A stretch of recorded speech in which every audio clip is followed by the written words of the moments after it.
The following program is for adult audiences only.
You leave me, keep me in your headspace.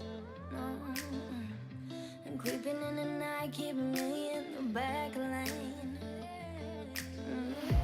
Hate it when you leave, when you're taking my time. Leave me alone for the rest of the night. Some things they have the upper hand in my mind, running me around thinking that you're mine.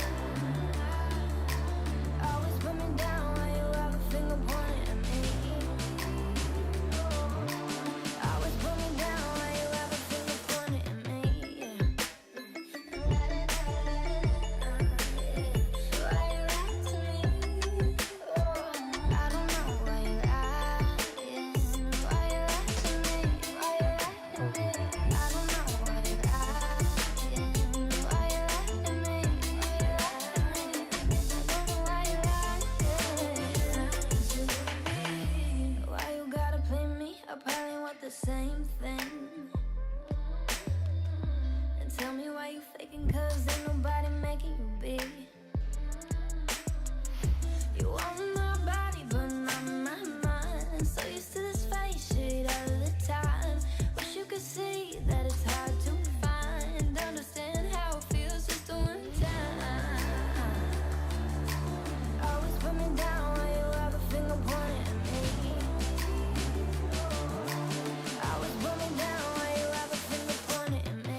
It's time for the Mixin and Chillin vlog.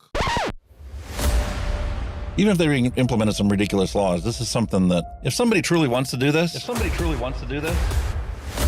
they can still do it.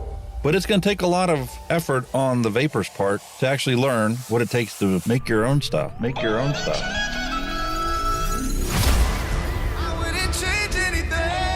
I don't know what the heck happened to the last hour of my life, but it certainly wasn't streamed on YouTube like I thought it was. Restrictive policies block progress towards smoke-free world.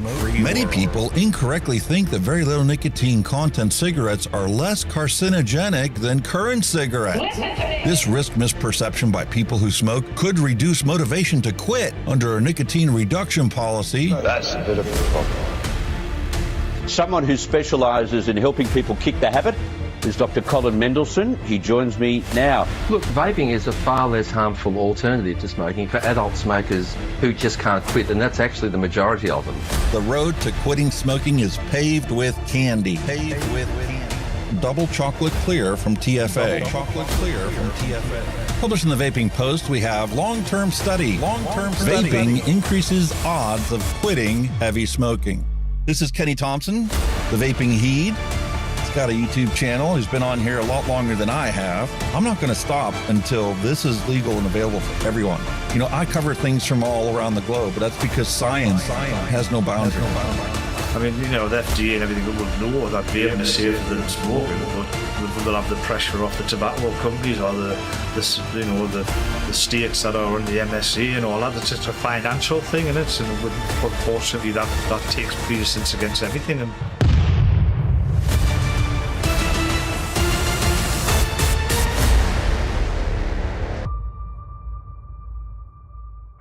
All of the things we went through. You just made my day. Just made my day. You made my day. You made my day. Grab your juice, grab your vape. It's time to get this party started. It's time for the Mixin and Chillin vlog. Long-term study. vaping is safer than smoking. Smoke-free world. Smoke-free world. Hello and welcome everyone to another wonderful Tuesday Mixin' and Chillin' with Hunky Vape and the Vaping Heed. Hello, everybody. Hope you're all mighty fine, and welcome.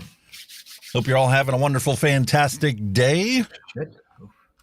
I was just telling Kenny, I just got done yanking out the old Steam Crave. I told you guys we were going to talk about it and I was going to bring it back on, but I didn't remember last week. So I grabbed it for this week and the mesh was ripped in there.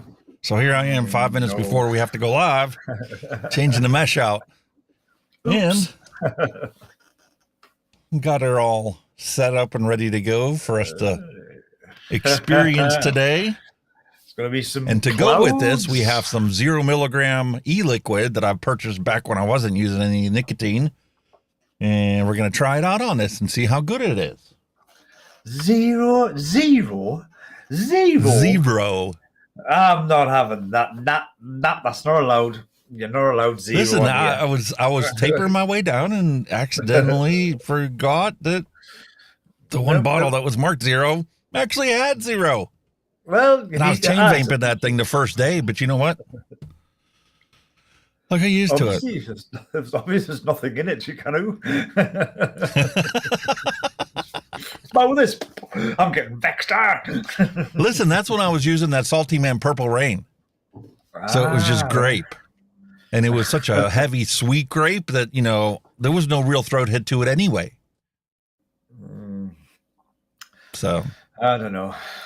0, Nick. I'd never ever thought I'd say that. Yeah, that's back when I was still brainwashed like everybody else out there going, you need to get rid of it. You need to stop using it. Oh, yeah? Yeah. I'm not stopping my coffee. And if I use that in my coffee, well, Alzheimer's symptoms are like a side thing that only happens once in a blue moon. Double whammy, innit?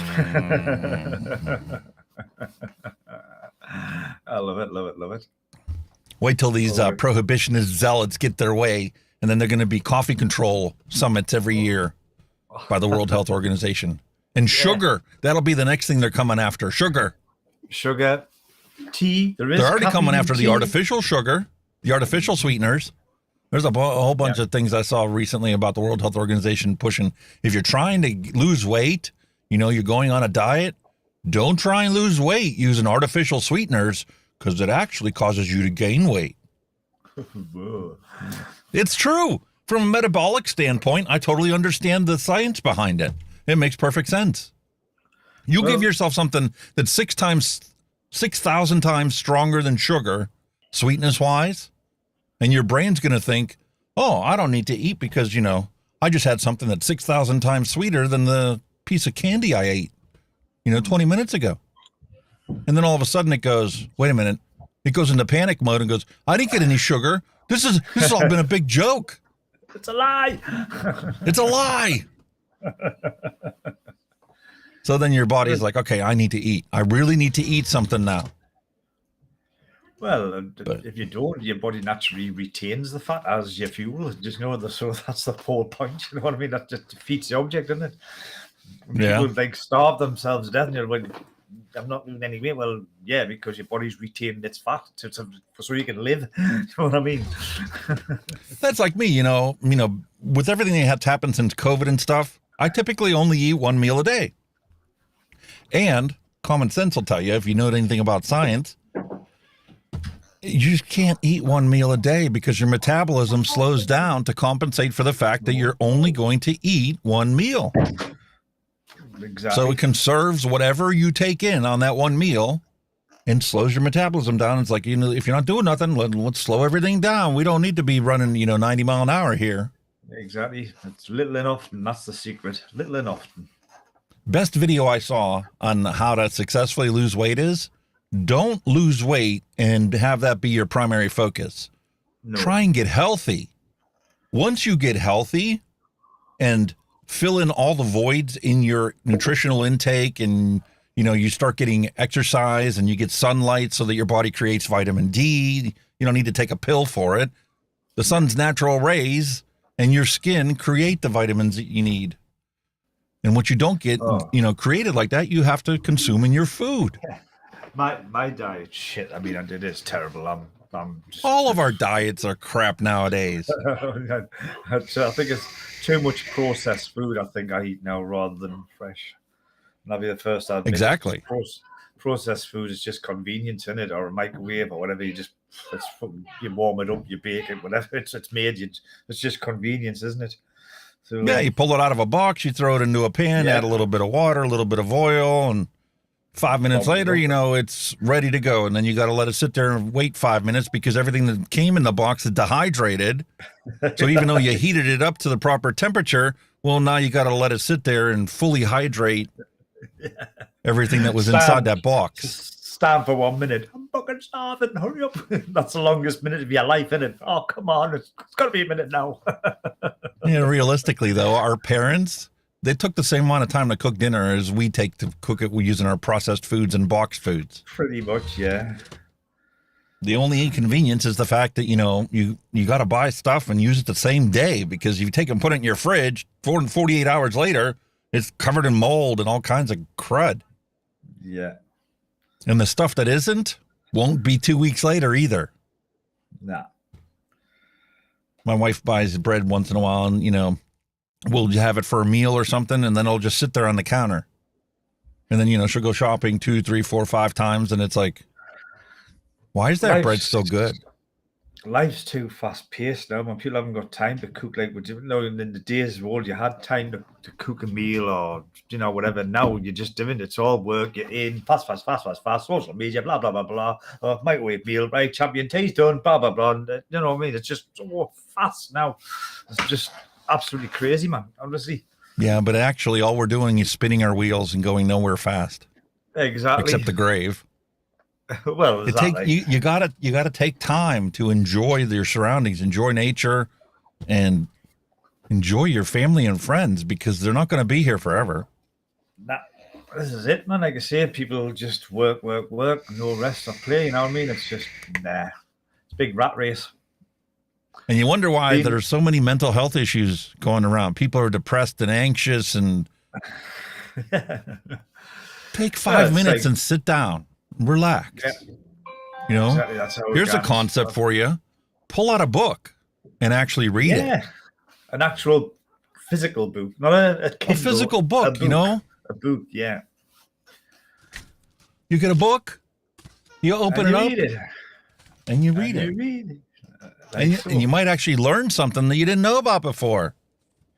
I'm actually in the middle of reading a good book at the moment. It's Ghost Rider by Neil Peart, the Rush drummer that died. Very interesting read. Very good read. That's the one that I'm in the process of reading right now. But the problem is it is actually very heavy on the science, especially notations. And I'm the kind of person like, listen, if you're going to put a notation in there, I want to see the horse's mouth to see if you actually translated it or if you're telling me exactly what that paper tells me.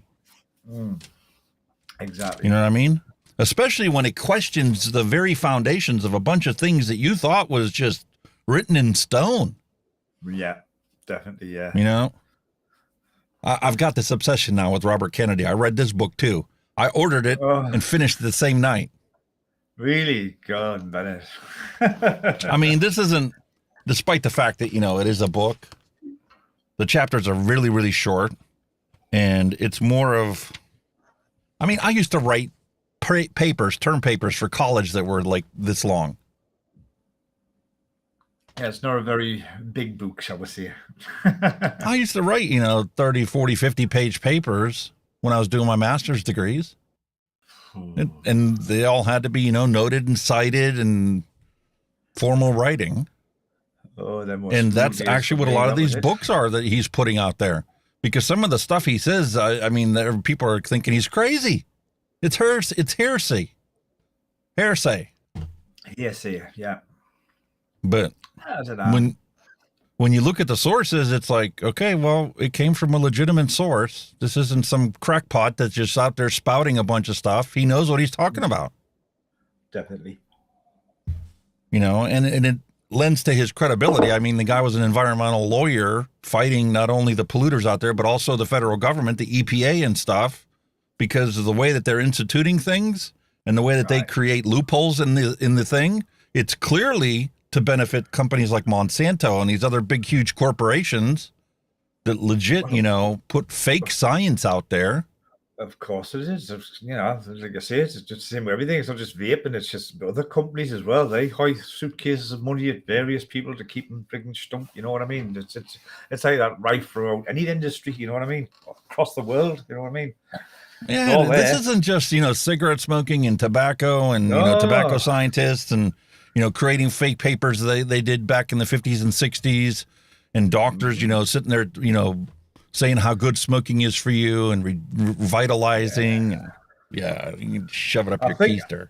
I think a lot of things that's like caught up with these companies is obviously the Freedom of Information Act you've got now, where you can actually go to see this information on people. That's totally fucked them right up now. And that's how he learned about the fact that, these Monsanto hired these scientists and they were actually working in cahoots with the EPA because they literally have, he did a Freedom of Information Act thing and he got them to release the communications they had between them and the scientists. And the scientists specifically asked them, what do we have to show in here for you to authorize our chemicals to be sprayed on all food in the country? Exactly.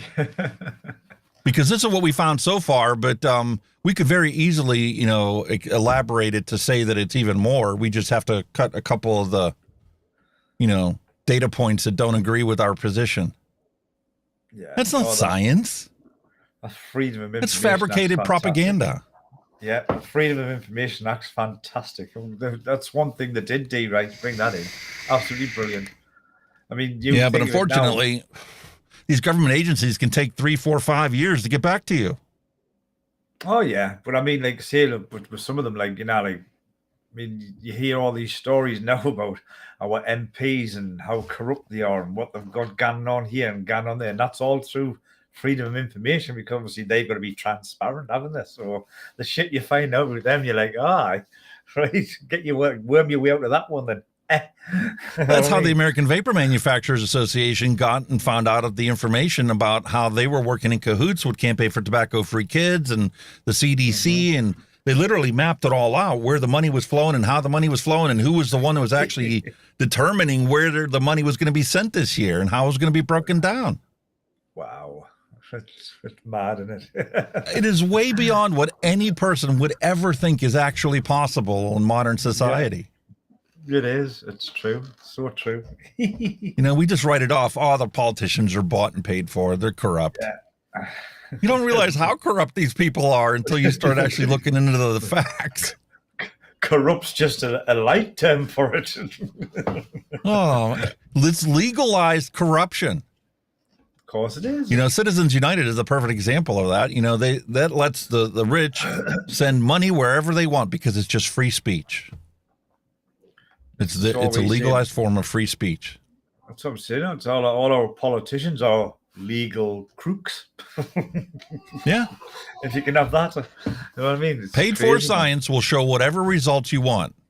Otherwise, they lose funding. And it's perfect example is the NIH. You know, this is how they do it. They don't actually tell them what results they want. They use what Clive Bates termed in this last e-cigarette summit, anchor bias. You can frame the results you want by simply giving the right question. Once you give the right question, there is no place to go other than to give you the results that you want. It's only a matter of how bad you want it to sound. Yeah. That's true enough, like, isn't it? And they're using it on websites now. The World Health Organization, the way they talk about vaping and stuff, they say, are e-cigarettes more harmful than combustible cigarettes? Oh, let me think about that one. Well, wait a minute. You just anchored it to the harm that we already know to be true for cigarettes, and now you're questioning whether it's more harmful. What? It's like I say, it's the way the guy. I can see where you're coming from. Like that crafty man. Anchor bias. Clever is but the crafty. term for it. Yeah. Clever but crafty at the same time. Bastards. It's exactly my philosophy on them. They're nothing but a bunch of bastards out there, out for their own best interest and nobody else. Exactly. Meanwhile, that's so good still. That's 23,060,456 people have died from cigarette combustion since I quit smoking and started vaping. Oops. Sorry. 23,060,458 people. 59 people. Every 5 seconds, there's another one. How the fuck did you fit that out? I spent a little time on the website and going, okay, how do I calculate the number of people that have died from cigarette combustion since I quit smoking? So I had to create the actual snippet that goes in there. And regardless of when anybody goes to the website, it will have an accurate, up-to-date total on the number of people that have died from cigarette combustion since I quit smoking. It's up to 466 now. It keeps going up. 67. Every 5 seconds. Listen. Holy shit. If the rate that, if tobacco control actually worked and actually helped people stop smoking, and the number of, global tobacco combustible cigarette smokers that were actually coming down, well, that would slow down. But it's been the same. They haven't put any updated information out. I've had another, it's a silly, it is a bit of a silly look. It's probably. Uh-oh, his internet's dropping out. Lost his video feed. Now he's back. It's kind of like the, communications my wife and I have on the way home from work. Oh, man, don't you You're back. dare. You're back. Me router's flashing. Oh, don't say these are updating again, please. Oh, no. Don't you You're back dare. in the green. Me router's flashing. I hope these Virgin Media aren't doing up to. They've been working, they've been doing maintenance on some of the lines and shit, and it's been a bit fluctuating all day. And I don't want it to go up now, you bastard. Stay on. Stay on. Yeah, that's it. Constant weight. That's good. That is good. Stay there. Right, we're constant weight. Thank you. Honestly, they're a pain in the backside when they do it. They don't even tell you. You just all of a sudden, boom, internet's gone up. You ring them. Oh, we're digging a hole. Oh, champion. Now you tell us. You know what I mean? That's like I was so panicking because, you know, they've been working next door to get this gas station converted over into a mini mart kind of thing situation. They've been working on it now for, oh my God, it's been in more than 6 months. Well, yesterday, starting at 6 o'clock in the morning, the asphalt company was there to rip out the old asphalt and lay completely brand new asphalt in the whole thing. So all day yesterday, first off, 6 o'clock in the morning, we had the windows open so we didn't have to run the air conditioner at night. Had the windows open. In the morning. And there's the grinding machine tearing the old asphalt out. My wife was so furious. Oh, I would have been all. Oi! Fuck off. I'm like, oh, 6 o'clock, time to get up. My wife is not a morning person. Mrs. Hunky Vape hates mornings. Yeah, mine's the same. No. So I finally, succumbed to the noise and got up at 7. She's determined and laid there until it's time to get up to go to work. Yeah, I'm not moving. Okay. Oh my God. I think as I was saying before, I was just thinking, right? All the things I do is harm, right? Like smoking, alcohol, eating processed foods now. Do you not think it's like our way of population control? Because we've got no natural predators as such apart from each other. We still kill each other as well. Like there's that as well. Like we are our only natural predator. So obviously, well, you also have the Darwinian theory that you can't, put it brush aside. That only the smart are going to survive. Yeah. So the dummies that, try and want to get 5 minutes of fame by creating a 30-second TikTok video and running across the street that's got cars flying down it, well, those are the idiots that are going to get run over. Definitely. Like I say, it's like I say, when the pandemic happened and everybody was seeing it was the big reset, whatever that may be, or whatever you want to make of that. But you know what I mean? Yeah, I've never been able to find any information about that. I've heard it numerous times. People have talked about it, but they don't actually talk what that entails. Who is in charge of this? Where does planning come from? What are they actually trying to reset? Is it an economic reset? Is it what kind of reset is it? Well, it's definitely economic because everything's shot up through the roof price-wise. Well, actually, the cost of living crisis. So there's one reset. Everything's more. Right, but the question is why?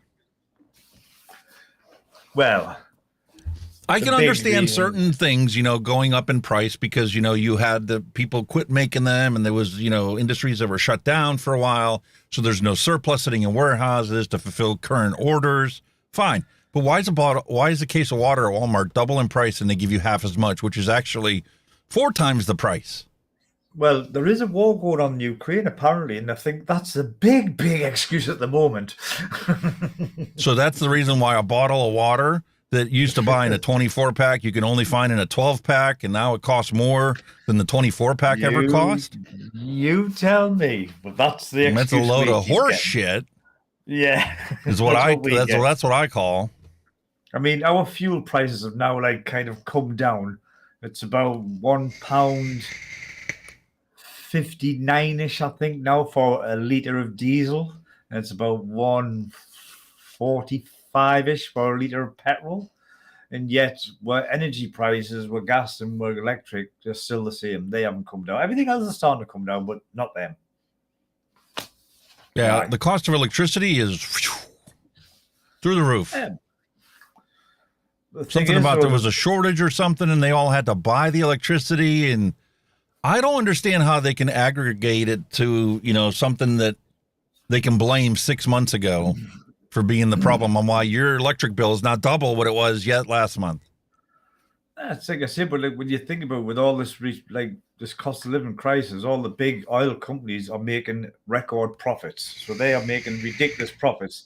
I think BP's and likes of Shell have made the biggest profits in the history of them being open. You know what I mean? They're milking it in, and yet the actual wholesale price of gas and electric at the moment has fell a considerable amount, and yet the actual bill to the consumer hasn't budged. We're still paying the same. Ian Thomas hit the nail on the head. Opportunistic price gouging. Oh, definitely. You know, I mean, well, that's just like Walmart is another perfect example. Used to be open 24 hours a day, 7 days a week, right?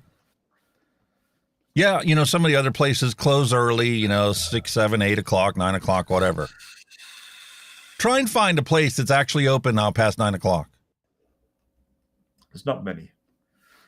Walmart's closed at 10. I think there's some of our local corner shops. So, I mean, some of them are open till 11 p.m. Some of the local corner shops, but they're just, you know, the small little corner convenience store gas stations that are open around the clock. Yeah, that's But you mean, but everything else is now closing early. Sorry, wife's on her way home from work. They close shop at 7. You know, she's normally, you know, hitting the stores around 7:30, 8 o'clock sometimes. If she has, you know, somebody walk in right before they close, you got to cut their hair. You can't send them out the door. So sometimes she doesn't leave the shop until 8 o'clock. And she's like, okay, well, what are you eating? I think some of ours are open about 10 p.m. Like your Aldi's, your Lidl's, your Asda's, your Sainsbury's. I think they're open about 10-ish. Sometimes. They close at 9 o'clock here now. Wow. But like Walmart, the Walton family's making billions of dollars, you know, every day, every single day. Why are the Walmarts not open 24 hours? Why are they restocking the shelves throughout the day instead of at night? Oh, it used to be great. We used to have an Asda that used to be open 24 hours a day, and we used to go if I'm coming late from work, we used to say, "But we're going to do the shopping because there'll be nobody out now. 11 o'clock at night, we're going to do an Asda," which was formerly owned by Walmart, and all the creeps come out, you know, the weirdos out the back of the warehouse, so stack the shelves, are like, "Oh, I'm the Quasimodo, I'm putting the beans on the shelf." We used to go and then have some great laughs at them, like. I remember when my kids were little youngins, you know, and this is a long time ago, but when I was working as a paramedic, you know, I wouldn't worry about, you know, doing Black Friday shopping and all that other stuff. Cyber Monday, I'd get on the computer if, you know, if there was something that they wanted, and I'd get it so that it would be sent to the house and, you know, put away so that they wouldn't even know that I got it.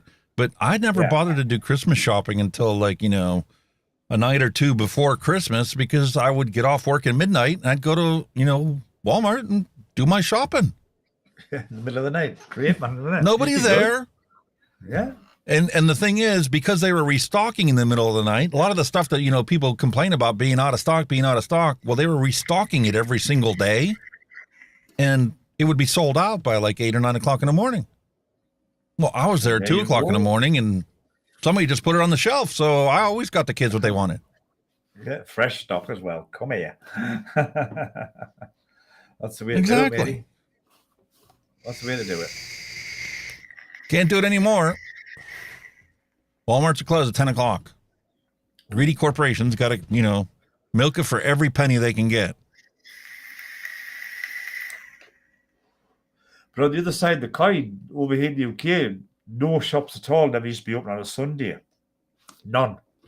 Now, everything's open on a Sunday. Just about everything.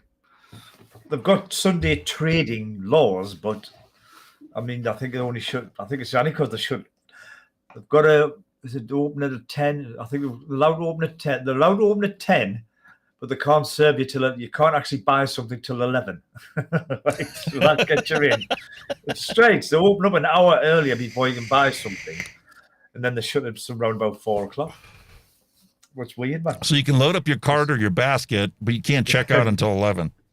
Yeah, something to do with the trading laws. It's weird. I'm like, Then again, some don't open until obviously they can sell, but it's just weird. Some of them. Yeah, we have those same kind of laws here for alcohol sales and stuff. You know, you can't sell alcohol on Sundays, and Some places have an exception for like wine because it's a religious thing, but you can't buy any other alcoholic beverage on Sunday. And it's only after certain hours, like after like 1 o'clock in the afternoon or something, because they wanted you to go to church first. And then on your way home, you could pick up a bottle for dinner. Yeah, so it was like religious type of thing. When it Sunday was supposed to be a religious day, a day of rest, all that lordy-da, you know, but now it's just like Not a normal anymore. day now. 24 hours a day, 7 days a week. Yeah, just like a normal day. So I'm saying life's just so fast paced now, man. You know, Sunday, you had a nice lazy Sunday. You done nothing. Nothing was open, so you couldn't go anywhere, and you just sat and done nothing, didn't you? I mean, it was brilliant. Now, but you know what? That benefited the mental health of everybody in society. Having that day of respite, that day away from the chaos and the hectic lives that you have during the week. Exactly. And got your mind off of business, and you got to do other things, you know, even if it was just projects around the house or time with family or friends. Oh, thank you about that, William. Oh, thank you, William. I will check that out. I have tried to get one. There was one on the way, but I don't think it's for mine, because it's obviously being new. After last week's show, I was tidying up and everything. And it just literally was on a box and went dink, straight to me bubble glass. Went, yeah, bitch. Because Pyrex is how about me? Glass, I'm like, listen, if it's really that good, I want to try it. I want to find out how good it is. And then I'm like looking around. I can't find it from anywhere. The only place I was able to find it doing an online search was Element Vape. When we were at camp, I stopped at the local store up there. Nope, they don't have anything current or any RTAs whatsoever to speak of. Stopped at another store, and I didn't put the picture up, right? It's labeled Smoke Shop. We drive through it, New Bethlehem, I think it's in. We drive through there all the time, and it's like brand new smoke shop opened up. And when they first opened, you know, they had Vapes, a vape sign on the thing. I'm like, okay, well, we'll have to stop there one day and see what kind of stuff they have. Maybe it's just disposables, whatever. I just want to see what they have. We actually stopped in there on the way back from camp because I was on the hunt for this Kylan 3, right? It's not an actual smoke shop. They had like glass bong cabinet in the corner. It was actually a freaking casino. Really? Oh, shit. They had a bunch of gambling machines set up and an air hockey table in the middle of the room, and people were in there smoking and playing their games. Because, you know, they have a law that says that if you're selling tobacco products and you're a smoke shop, well, then you're allowed to smoke on the premises. Jesus. So they just open up an illegal gambling operation and call it a smoke shop so people can come in the building and smoke all they want. Fair enough. It's entertainment while you're smoking, I suppose, isn't it? The bloody boogers didn't even have like an old cigarette machine there to sell cigarettes.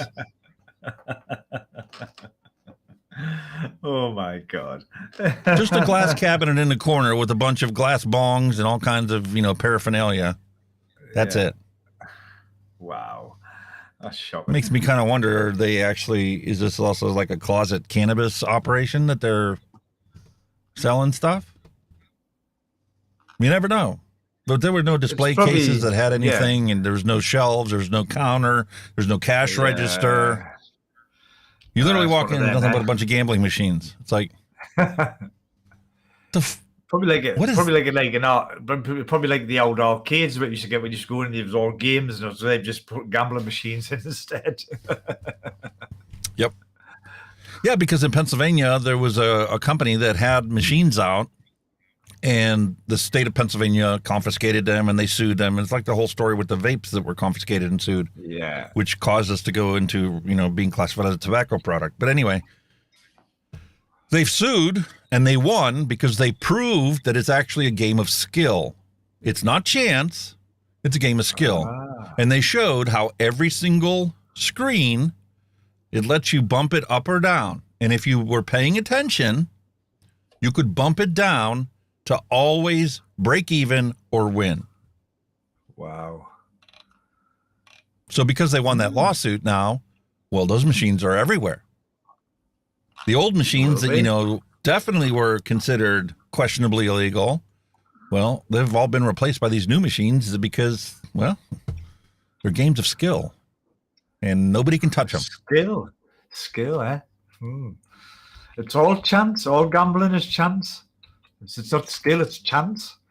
You know what I mean? Yeah, well, they proved that it is possible to win every single round. It's a skill game, not a gambling chance game. I don't agree with that. Like, I think any kind of gambling is, chance. See, the thing is, it's all based on computer software nowadays. So they could write it any way they want. And the thing is, like, if you were to play tic-tac-toe is the perfect example, right? If you're not paying attention, you still fall into the same traps of losing a game if you're not paying attention. But if you pay attention, it's going to be a tie every single time. Because you got two people that know exactly what the next move is and what the alternates are, and you know how to block things. Oh, I see what you're setting up there. Mm-hmm. Yeah, that's true enough. Well, they proved that it's a game of skill, not a chance gambling machine. Well. Can't change human behavior. They fix them anyway, because you see, you pump loads of money, it'll not pay out, and then when you're going on after you, how you quit it, and then it'll pay out, and you're like, you bastard, I filled that up all night. Mm-hmm. And they actually did that. They proved that it's a game of skill, and they can prevent making too much money, because what happens is if it gets too far ahead of the game and they get too much money in, they make the actual changes more and more obvious. Got you. They'll give you like 3 in a row going across, and then the one above it is also 3 in a row, and it'll slow down just enough for you to realize there's 2 of them that are 3 in a row right above it. And if you bet big enough, you can actually bump it twice. So you could move it down and then hit the jackpot. Got you. But like I say, I suppose it's obviously some people do work out the machines. I mean, I've had seen people that stood in a bar, they've stood on a machine all night, and then they kind of know when it's going to pay out, because they can kind of just study it and all that shit, and they kind of know. You say to me, I'm going to be pint, nobody touch that machine. I'm fucking having this. Yep. I've seen plenty of that over the years that I was down at the club. As I said, they got the boss big, you quit in, poof, jackpot to come back. Yeah, bastard. I've seen people fighting outside over shit like that, man. Yeah. Yep. Oh dear me, man.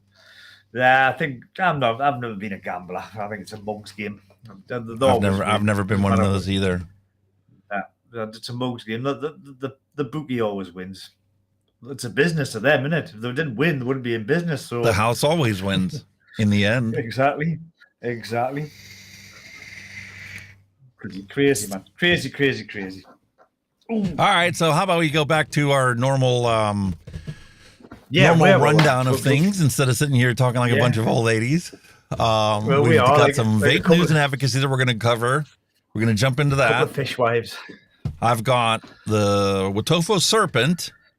It's the actual RTA that we're going to take a look at today. And I've got the Next Mesh Pro Tank, which right before the show I come to find out didn't include the RBA deck. That's a separate purchase. Oh, bummer. Yeah. So now I took a look on it and I'm like, okay, well, I'm going to have to order that, because the whole reason I ordered it was thinking that it was a rebuildable tank. Yeah. But there you go. We're going to take a look at that. I've got. What do you put on there? Williams, put that link in chat for you, buddy. Where is it?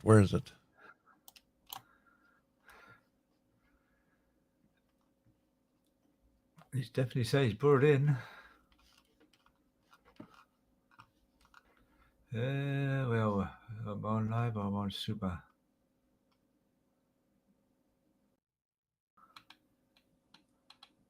Unless he's about. Well, okay, so anyway, while he's looking for that, I've got 2 e-liquids I pulled off the shelf. They're Vape Pink is the brand name. One is a sherbet, and the other one is supposed to be like a strawberry candy. So we're going to try them out today, and one of them is going to go into the steam Crave, so we can sit here and blow clouds and Can I just say that I've done a bit of mixing again this week? Ah, what'd you mix up? Aye, well, this one's so good, it's almost gone. Egg custard tart. That's how much is left in it. It's that good. It's that good. I want to send you mine. I finally realized why I don't like custards. You know, I like them when we first mix them up, when we get a nice sweet one, and it tastes like a vanilla pudding or something. But something like this egg custard, you leave it sit there, and then it isn't the bottle or the e-liquid. If you're constantly vaping it, it tastes like an egg custard. But when you sit there and you put it into a tank, and then you don't pay attention to the tank, you just leave it sit there for a while.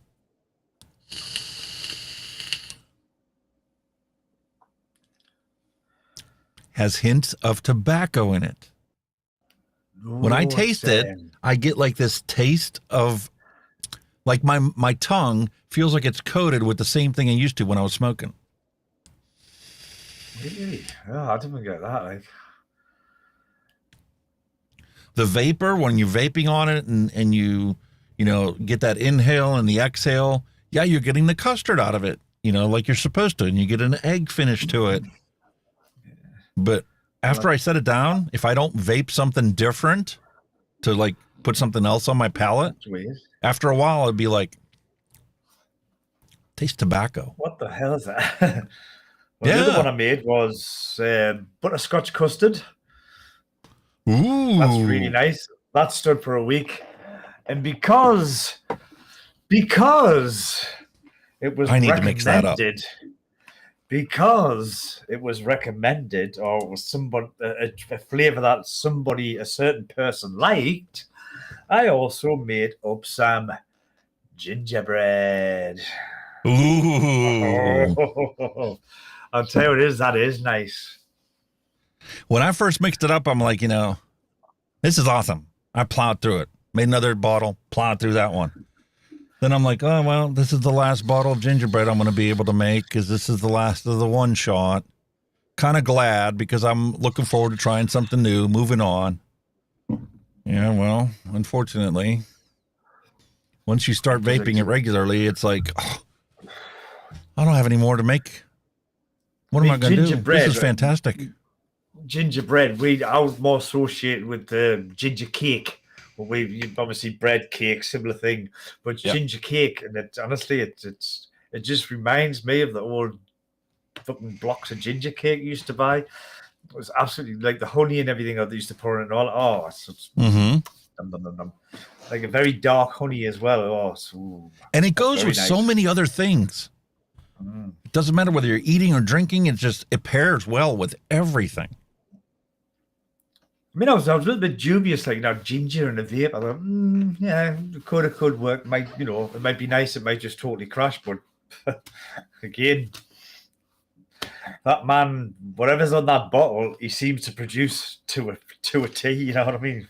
Fabulous. And what surprises me is a lot of the times what the name isn't actually an ingredient in that liquid. No. You know, it's like my cherry whiskey. My cherry whiskey has no cherry and no whiskey in it. It would be a nice combination, wouldn't it? Whiskey with a cherry on the top.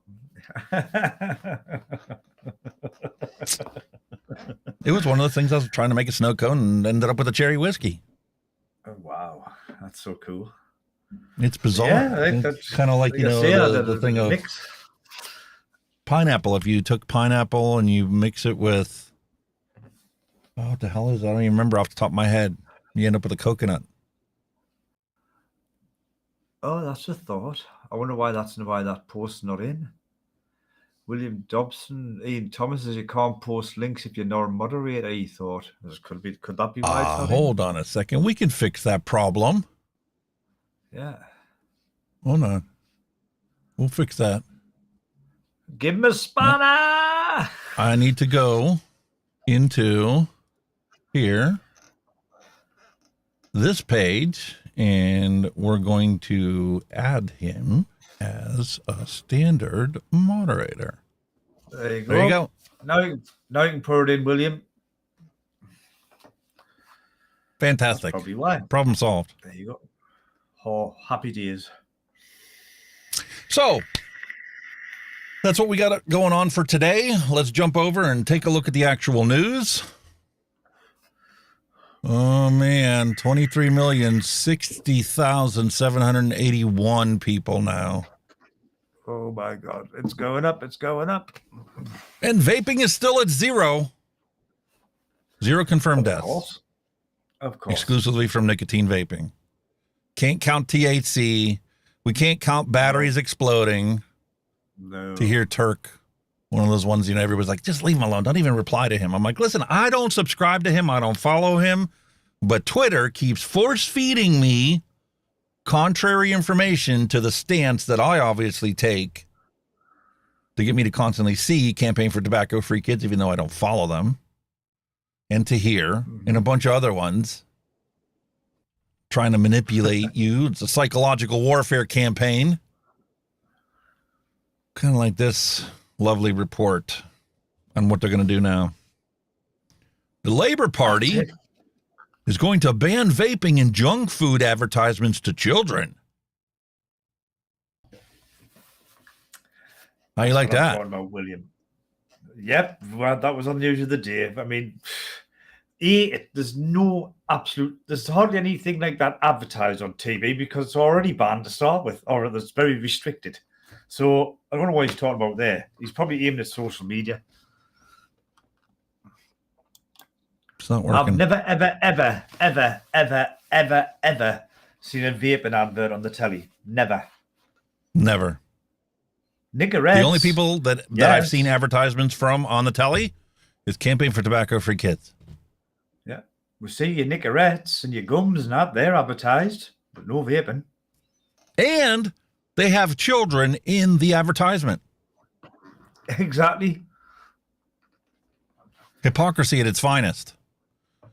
Well, here we go. In the UK, Labour Party's pushing to have vaping and junk food firms banned from advertising to children on TV and social media to improve Britain's health. I think you was talking about the watershed. What we call the watershed is after 9 p.m. if anything is allowed. That's ridiculous. Honestly. This is what worries me because this is how it's all started in other countries like America, like Australia. This is how it all started. Little niggles like this, banning this or underage this. This is how it all started, and it just snowballs out of control. And like I say, if Labour get in, the general consensus is that they are an anti-vaping party. So we could be fucked if they get in. Interesting. Unbelievable. The mouse on the different monitor lets me position it. Anyway, there's the lovely news. That'll be the next thing they're going to come after. Yeah. Biscuits, junk food, burgers, McDonald's adverts. We're inundated with them. No Burger Kings, always McDonald's. Yep. Gonna ban them and all, is he? Right-o. And this is what the politicians do. They scare the crap out of certain industries, and all of a sudden, the suitcases all start showing up with the money in it going, you don't want that position. You don't want that position. If you want the suitcase and you want to get reelected, you got to drop this. Or we'll just happily give it to your next competitor at the next election. I'd like to say we'll just vote with our feet just like we did the last time. You know, if they want to bring ban vaping, fine, they'll not get voted in. It's as simple as that. You know what I mean? Simple as that. And it's all panic stories. Think of the children. Well, we got to protect the children. Bullshit. The children are helpless. No, they're not. They're under their parents' control. If you as a parent don't want your children to eat this stuff, well, you just don't buy it. Exactly. You don't have it in the house. Problem solved. Exactly. Crazy, man. Listen, yes, if they know that there's a certain things that they put in there as a preservative or something and it causes health consequences down the road, well, then just ban that substance from being put into the cookie. Problem solved. Yep, William. That's what the Tories were supposed to be doing when they get their arse into gear. William Dobbs has made a good comment there. He says the Science and Technology Committee need to get the paper drawn up to move vaping into its own category, which will make it harder for Labour to do anything. That was the whole point. They were trying to move vaping away from tobacco, give it its own separate thing, so it'll be easy to regulate it. But obviously, you know, our politicians have got better things to do at the moment. Yeah, well, now here we have the Ukraine. Scottish Greens. The Scottish Green Party. Retailers must act over the lead risk in vaping products. Oh, fucking hell. What? Lead now, eh? Whatever. There's next. no lead. Is that lead? Is it Yeah. lead or lead? Definitely lead.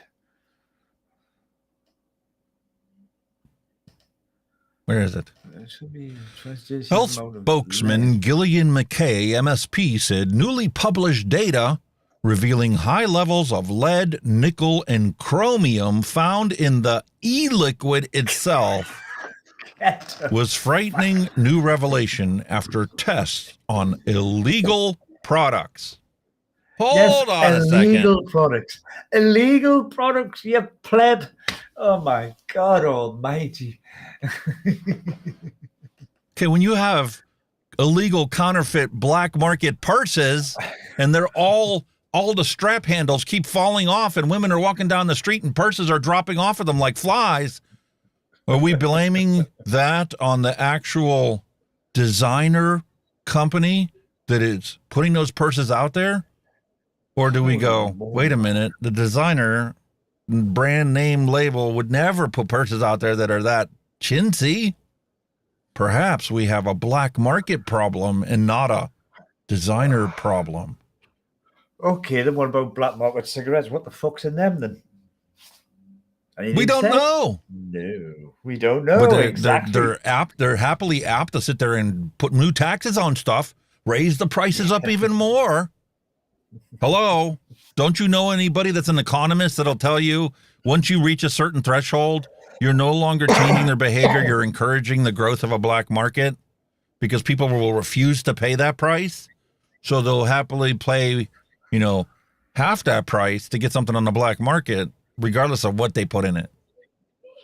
Exactly. It's the same with prohibition. You ban something, somebody will supply it. Legally or illegally. Which Yeah. What's And the here matter we with go, these the people? idiots in Australia banning something that's already illegal. Exactly. We have this massive problem of vaping here, which is already illegal. So what are we going to do? We're going to make it even more illegal. And we're going to have Border Force crack down on them. Just don't pay attention to the budget, because then you're going to find out that they cut the Border Force's budget.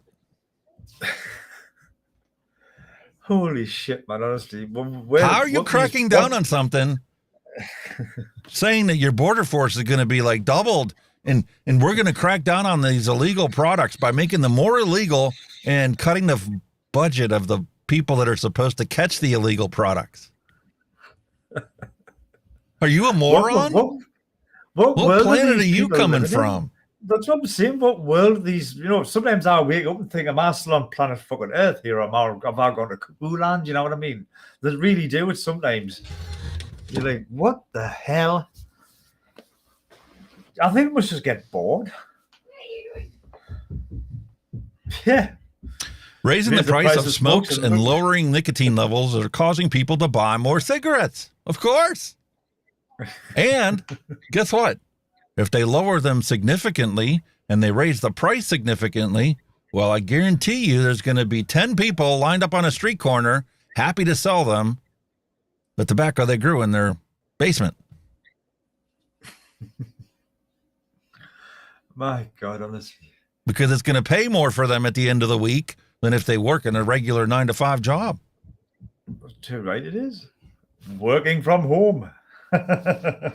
How can these politicians be this stupid? It's mind-boggling, honestly. I think they've just got no balance. They must just get bored and think, now what? I know what I'll do. Yeah. You always think the best of people. But then again, they go, retailers must act over lead. Why are retailers selling black market fucking goods? Because they can't get what their customers want. But at the end of the day, if they know they're doing it, then they should be fucking prosecuted or whatever and shut down if they get caught doing it. It's as simple as that. You can hate all you want on disposables. Matter of fact, somebody left a comment on my video. We're going to check it out here in a moment. That I'm like turning into a shill for the Chinese vape corporations. Hello. And it's like, you know, well, then I redeemed myself by bitching about how much cooling was in these things. And then I said that the only purpose for me putting the review out is because even I can't carry this honking monster wherever I want.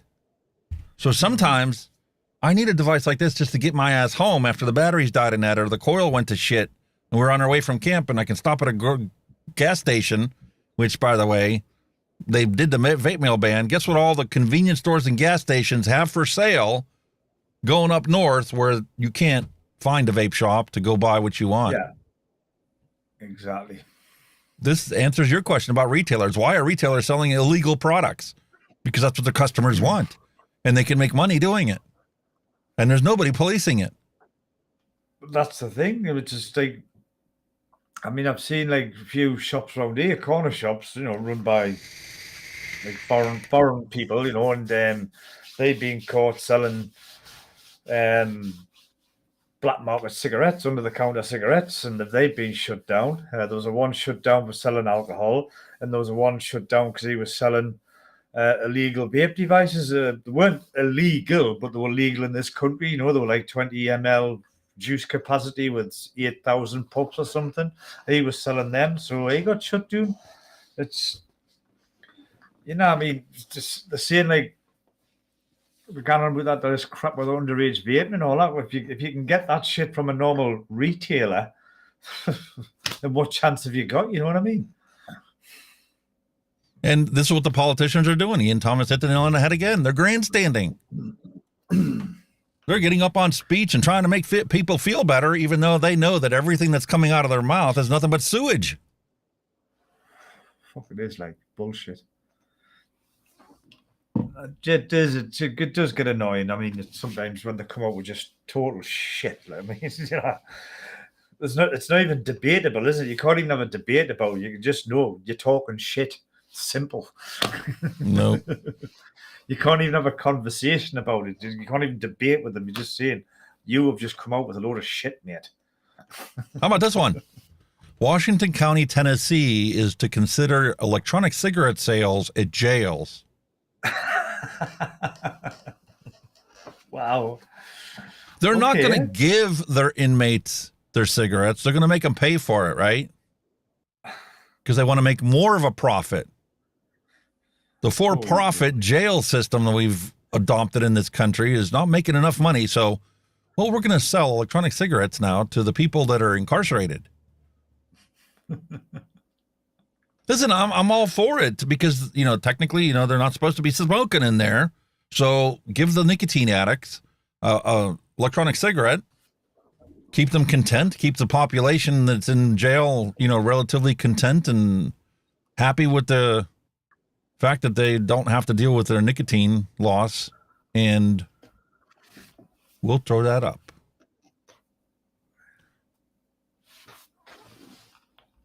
Thank you, William.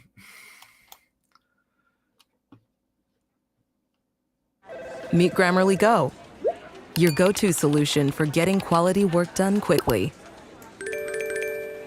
Bugger off. The Therapeutic Goods Administration is urging the government to address what's been labelled a health emergency by introducing tough new measures on vaping, including import bans and mandatory prescriptions for use. The government is working on reforms to curb rising youth vaping rates and an out-of-control black market. Yeah, let's think about that for a second. Out-of-control black market. So what are we going to do? Well, they're not following the laws we already have, so we're going to make new laws. But not all health professionals agree with the TGA's approach. And joining us now is Dr. Colin Mendelsohn, founding chairman of the Australian Tobacco Harm Reduction Association and author of the book Stop Smoking, start vaping.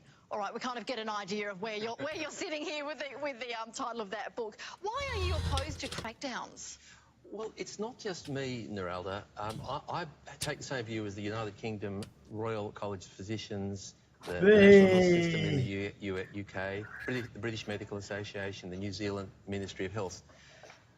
What we've found is that crackdowns don't work. I mean, we know that prohibition has next to no effect on the supply of illegal drugs. It certainly doesn't eliminate them. And crackdowns by law enforcement and policing have minimal effect in the long term of drug supply in the community. So you need a prescription to have nicotine vapes. How many people who use nicotine vapes have a prescription? Well, that's the problem. The government introduced this legislation to encourage people to get a prescription and see a doctor, get some medical support, and to keep these products away from kids.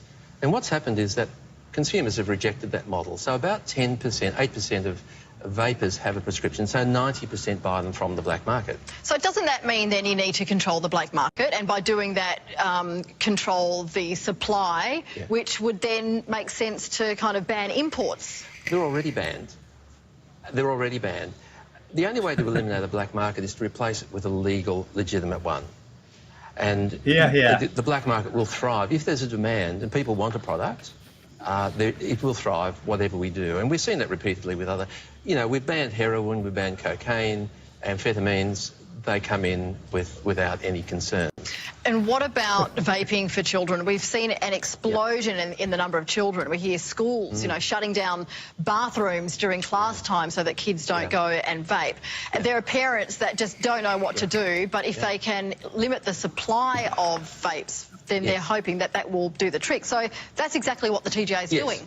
Well, it's not going to have that effect. So nope. Vaping isn't for young people. It's an adult quitting aid. So it's an adult consumer product and it shouldn't be available to kids. The good news is that most vaping by kids who've never smoked is experimental and short-term and probably does very little harm. Some get addicted, sure, and with long-term use there are potential risks. But most of the harms that we're concerned about with kids, there is some nicotine dependence, are not seen. And the only way to cut that supply is to reduce the black market, because that's where it's coming from. So what are your suggestions? You've submitted to the TGA? Yeah, so, look, it's really quite simple. We need to make these products available for adult smokers. Vapes are the most effective quitting aid we've got for adult smokers. And not only do they need to make it available for adult smokers who want to quit, they need to be more available and more accessible than the cigarettes that they have to go and buy. Maybe the best solution is to limit cigarettes to pharmacies only. Let's not make smokers get a prescription because that's ridiculous, okay? But force them, if they want to buy a cigarette or buy a pack of Duries, to go to the pharmacy. No more sales at gas stations or convenience stores or grocery stores. If you've got a pharmacy within 50 miles, that's where your cigarettes are going to be. And you know what? Most of the smokers, I know when I was smoking, that's where I would go to get my cigarettes. I wouldn't even see it as an inconvenience. I would see it as the continuation of the stigmatism I've had to deal with my entire life. Yeah. But if I was out of cigarettes and I happened to be filling up the tank on the vehicle and they had electronic cigarettes, I sure as heck would give them a try if I was out a pack of smokes. And if I didn't like vaping, well, I would be using that the whole way until I got to the pharmacy to get my cigarettes. It's like, see, they're doing the opposite. They're making the thing that actually kills you easily accessible, and yet the thing that's saving your life difficult to get. It should be vice versa, should it not? It should be. Except when you're a greedy bastard and that's all you care about is money over people's lives, well, then we're going to make the product that you use to quit inaccessible. It's not about the kids. Exactly. You know, it's like going back to this. It always falls back to this. Yep. There are people dying every single day because they haven't found this.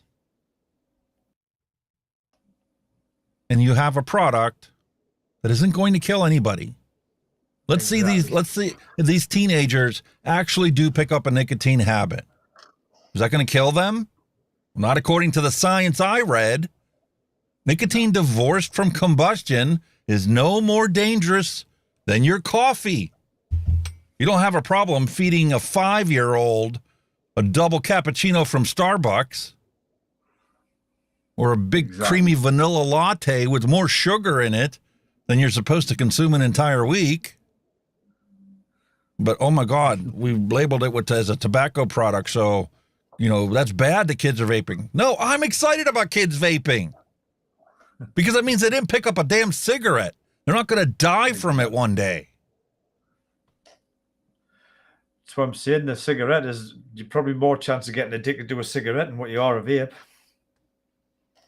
Yes, and Jonathan Folds at the e-cigarette summit even presented science that he's doing right now to prove that the nicotine from a vape is less addictive than nicotine from a cigarette.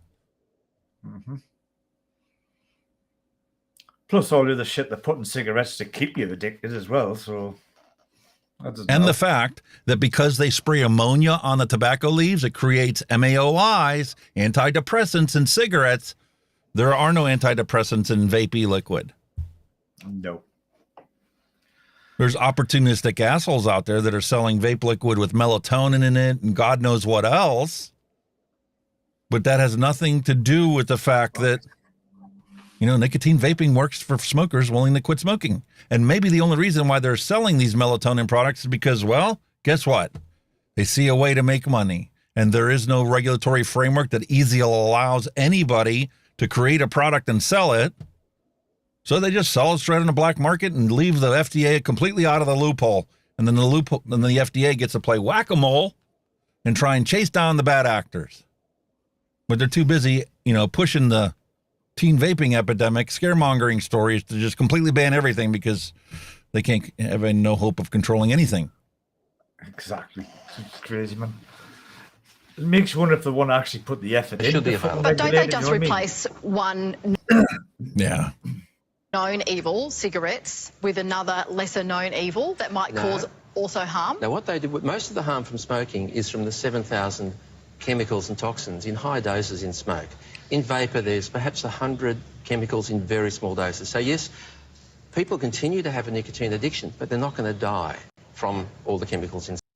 I really wish that he would adopt this new language. It's not an addiction, it's a dependence.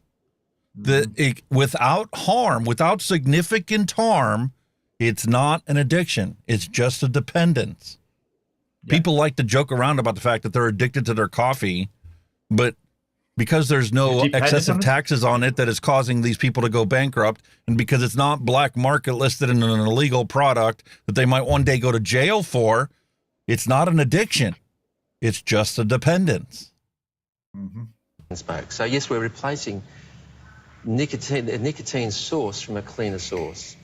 So, and it's the most effective treatment. It's at least 95% safer than smoking. So we want people, these products are life-saving. You've got some vapes in your hand there. But can I just ask you one question? Are you taking any benefits at all from cigarette or e-cigarette companies? Absolutely. I've been working in this field for 40 years, and my concern is public health. I've never been paid by tobacco or e-cigarette companies. Absolutely not. And I take the same view as all other Western countries. And that's part of the reason why he uses the word addiction, is because if he would simply go on the extreme, he would push him even further away from the mainstream position on things. So, you know, dropping things like addiction is just a way of talking to the people and the audience that he's there. Yeah. Countries. I mean, Australia is the outlier. So I'm not the outlier, Australia is. And in all other Western countries, New Zealand, the UK, they encourage people who can't quit to vape.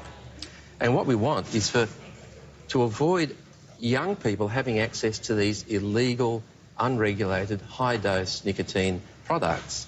And through a regulated, licensed market, we expect that will be greatly restricted. Dr. Colin Mendelsohn, thanks for your time today. Really appreciate it. So he didn't switch sides. He's just continuing to march on, following the science, and advocating that, you know, Australia follow the science as well, just like the UK does, and adopt harm reduction to help people quit smoking. Exactly. I was going to say, when I saw the comment, I'm like, right off the bat, I'm like, wait a minute. if he made a change in stance, it's going to be on his website. No, because it goes against everything that he's ever talked about or ever said. Yeah. So it's not there. I'm like, okay, well, did he tweet something that indicates that, he switched sides? I'm like, no. No. He's actually making fun of the fact that, Border Force's funding got cut. So the fact that, these politicians are going around saying, we're going to double down on banning vaping and that'll take care of the youth vaping problem.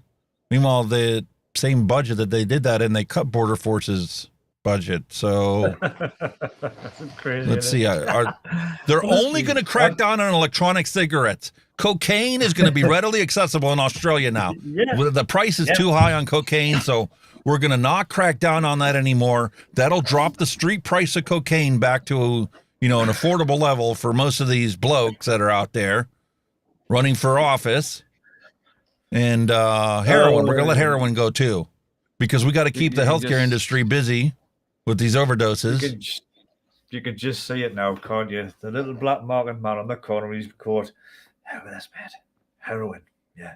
Here's some vape signs for you. Did you see this one yet?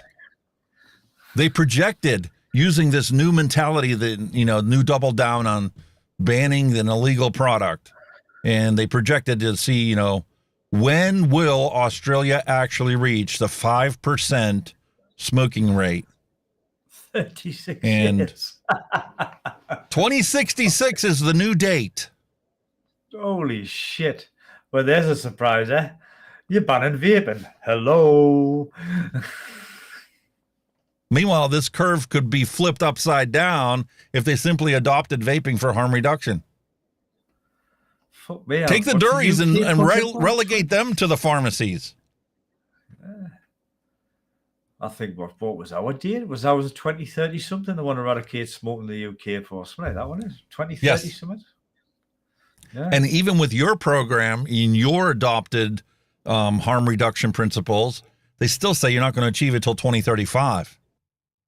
Well, that's one of the reasons they got the Public Health England or the whatever the modern equivalent is of that. I'm not up on your reassigning the name, but the point being, that's why they adopted this million vapes to 1 million smokers to get them encouraged to switch, because they want to hit that 2030 goal, and they won't do it until 2035 if they don't take a stronger stance on harm reduction. Definitely. But at least it's a target that's near. It's not that one that they've got 30, 40 years ago. Will there be any population left who've all died from smoking in 30, 40 years' time? You know what I mean? Ah, they're going to, because smoking takes decades and decades of harm to have their health effects out there. And that's like, from the website. I'm using World Health Organization's estimate of, 8 million people a year die from smoking, which we know 1 million of that is actually secondhand smoke is what they're calling it, which I kind of have to call bullshit. But listen, they want to say that it's 8 million a year. Well, that's the 1 in every 5 second figure that I use to calculate this number. 0 have died from nicotine vaping. Still. Hilarious, man, isn't it? Absolutely hilarious. So anyway, I was interested in this. If you look into the fine print, here's why they're doing it, okay? It's all about corporate greed. We're going to make more money, okay? If each smoker purchases 3 cigarettes a week, they contain 500 to 700 puffs. At $16.05 per e-cigarette, the county would net $7.24 profit for each electronic cigarette, or $21.72 per week per vapor in jail.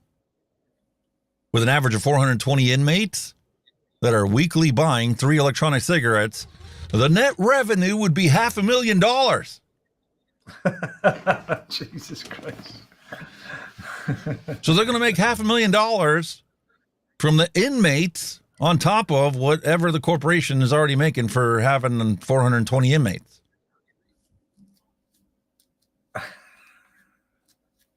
That's a good one there from Thomas, Ian Thomas. He's class, Ian. Tobacco tax is the third biggest income for Australia. Do you really think they're going to promote something that will reduce it? $200 plus for 12 1 milli pods. For fuck's sake, they're nuts. Nobody's going to buy it. The black market is chomping at the bits. You laid out the red carpet. Kenny said it. You laid out the red carpet for the freaking black market. Come on to Australia. There's plenty of money to be made here. Because if you want a legal, nicotine product, well, it's going to be $200 in the pharmacy. So guess what there's going to be plenty of out on the black market? Copycats are the ones they have at the pharmacy, except nobody's going to be charging $200 for it.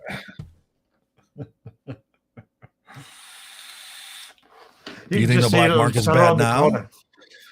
You can just see a little black market seller on the corner. Yeah. Heroin, $1. Cocaine, $1.50. Vape, $500. Holy cow. Where's the common sense in today's world? I guess I got to go to London to find it. We've talked about before about, the recycling problem and how, they're not making manufacturers take back the disposable products that they sell. So guess what the government's got to step up and do for the population to improve public health? We're going to offer a program where if you bring us 10 empty disposables, we'll give you a free one for your troubles. How long have I been saying about that with them? How long have I been chomping away about that? If there was somebody that would take the old ones back, then they wouldn't be twisting about them hiding all over the street. The incentive, like the old pop, what we talked about before, the old pop bottles. You took a pop bottle back, you got threepence or tuppence for it. You took this back, you got something back for it. That's how that would work. Same principle, and it'll work. And you could do it as an automated regulatory process. You can automatically add a 10% surcharge on the cost of all the disposable devices. Yeah. And guess what? When you finish off that 10th purchase and you give that 10 devices back to the retailer, they will exchange that for free for your new device because you've already paid for that new device. Exactly. That's a double whammy. The price goes up 10%, but that 10% you get back if you trade in all your empties. Exactly. It's like they did with the glass bottles when we were growing up. That's what I'm saying. The pop bottles, take them back. You got something back off them. It's a simple incentive. That's all people need is an incentive. And there you have it. Piece of cake, isn't it? Not so hard, is it? Yeah, well, here we go now. Making the news, Londoners will be handed free vapes if they recycle their old devices amid growing concerns about the number of fires in recycling plants. Why the blow up? Because they're made with lithium batteries, and if you take a lithium battery and completely drain it, it'll go into thermal runaway. Because the thing is that there's nothing set in stone about how you dispose of a disposable vape safely. There's nothing set in stone. So people just kind of, if it's plastic, it's recyclable, I'll just put it in a recycle bin. And they do it, not because they're doing it deliberately, it's just because that's the way they think you've got to dispose of them, because it's plastic and it's recyclable. And then they get them into the recycling plants and they either get damaged, crushed, whatever, and boom.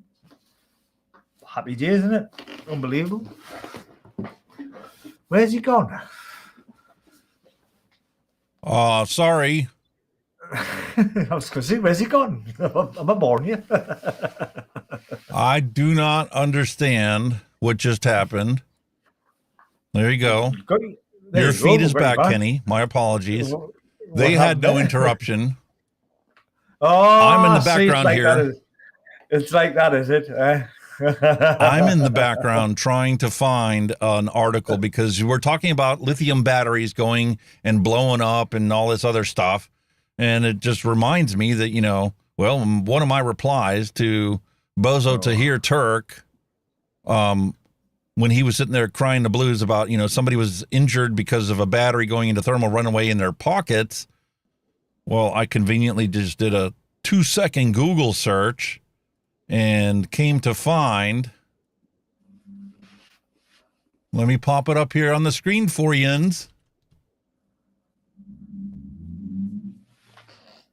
Bristol University physics student. Well, let me roll it up. Died of fire after lithium batteries. His laptop exploded. There you go. How you like that? This problem isn't limited to vaping products alone. It's lithium battery technology. Yeah. It's a fact of life. Some mobile phones in the early days were blowing up as well when you're going and catching on fire when you're charging. We've just had one on the news of one of them. It was on the news, them electric scooters. You had on charging the host and just burst into fucking flames. Same thing. It's just the battery technology. That's it. So I asked him, I'm like, are you going to be banning laptops from university students? I mean, at the end of the day, you know, the batteries we use weren't made technically for vaping devices. They were made for other stuff, like you say, laptops, fucking cordless. But the technology works if it's done appropriately. Yeah, but it does work. And when they reach their end of life, you need to collect them and recycle the lithium that's in there, because lithium's not cheap. Sorry, I'm just laughing at William's comment there about what happened. He's saying what he's trying to say in the polite way. The old bloke pressed the wrong button. I did. And I had to close that tab out, and I got to close it in the other browser too, because it's sitting here chomping away 13 advertisements per every 2 seconds. Oh yeah. Holy cow. Mallory Gates. But fortunately, you know, London's got their shit straight. Well, you know, it's common sense at the end of the day. And is being facilitated with Phelim, which makes ceramic coils used in many vape brands, and its parent company, S'more Technology. There you go, S'more. So they're working directly with the manufacturer to institute this program. Which can only be a good thing, innit? It can only be a good thing. Rikwi Wang from S'more Technology said this is the first industrial whole chain vape recycling scheme, including manufacturers, brands, delivery companies, waste management companies, retailers, and ultimately the consumers. So this is going to happen at your vape shop, not at the recycling center. Yeah. It's a step in the right direction. The way it should happen. It should be like that. Yeah. It's a step in the right direction as always. Yeah. Common sense prevails, man. And this has been linked in the previous, 2 episodes, I think, plus in the last video I uploaded. The efficacy and safety of a use of e-cigarettes for smoking cessation. And I got to move down to the wrong screen to get it to work. My apologies, folks. Efficacy and safety of electronic cigarette use for smoking cessation, a systematic review and meta-analysis of randomized controlled trials. Long study short, we're going to find out that guess what? Among individuals attempting to quit smoking, nicotine electronic cigarettes are more efficacious than conventional nicotine replacement or behavioral smoking cessation therapies, and may prove beneficial in reducing smoking-related health risks. That's a word, isn't it? Efficacy. That's a nice word for it. It's more efficacious. Mm-hmm. It trips me up. Efficacious. CACIOUS. More effective. Yeah. I like it. Common sense. More studies saying the same thing we've already known. Link in the description below. It's like how many studies do you need to come to the same conclusion? When will people understand that the conclusion out of all these studies is the same? Pretty much. You know what I mean? The problem is you have people like Campaign Tobacco Free Kids and Michael Bloomberg, funding studies that have anchor bias right in the whole, grant proposal that's forcing a bunch of studies coming out there as merchants of doubt. And, you know, you constantly have to go out there and disprove it, like the whole popcorn lung crap. Only 8 people have actually died from popcorn lung, and they were popcorn factory workers who were present on the assembly line when they were spraying the diacetyl on the popcorn kernels that went into the microwave popcorn bags. Had nothing to do with vaping. None of the outbreaks and bullshit were anything to do with vaping. You know what I mean? Just, you know, the scaremongering tactics that they all use all the time. Yep. However, I did come across a tweet that I do want to promote out there, and I'm not going to actually make you guys watch the whole thing, but it's quite interesting. And the FDA is looking for feedback you can schedule to provide a video presentation of your feedback to the FDA for their rulemaking process. And here's a guy, and this is not like a YouTuber or nothing. He's only got 18 subscribers. And I didn't actually check, but he's probably only got this video up there on his channel. But he presented to the FDA his testimony on what he thinks about vaping and how it helped him quit smoking. Big surprise. Meanwhile, the top right-hand corner here, this lady is one that gives sign language for anybody that's watching these presentations. Yeah. And this is Dr. Kendrick Dartis, who is taking the consumer feedback.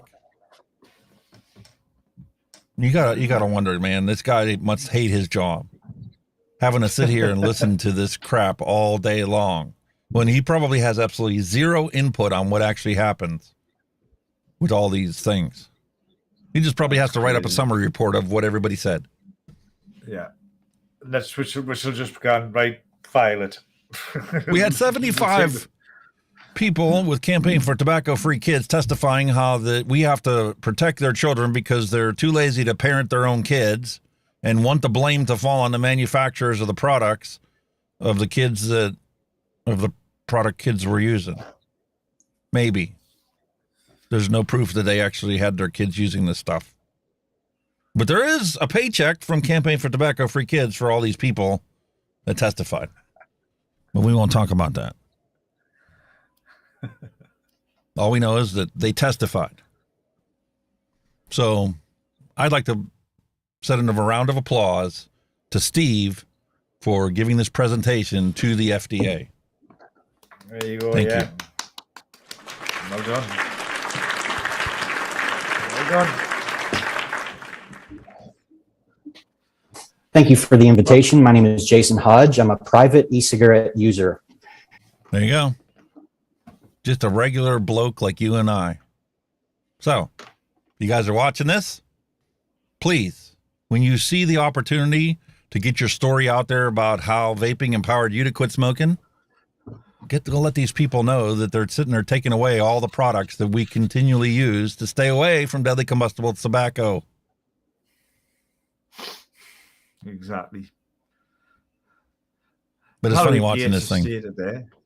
Mallory Gator said Simon Chappell will blow his lid when he finds out there are 7,018 650 batteries under his ass.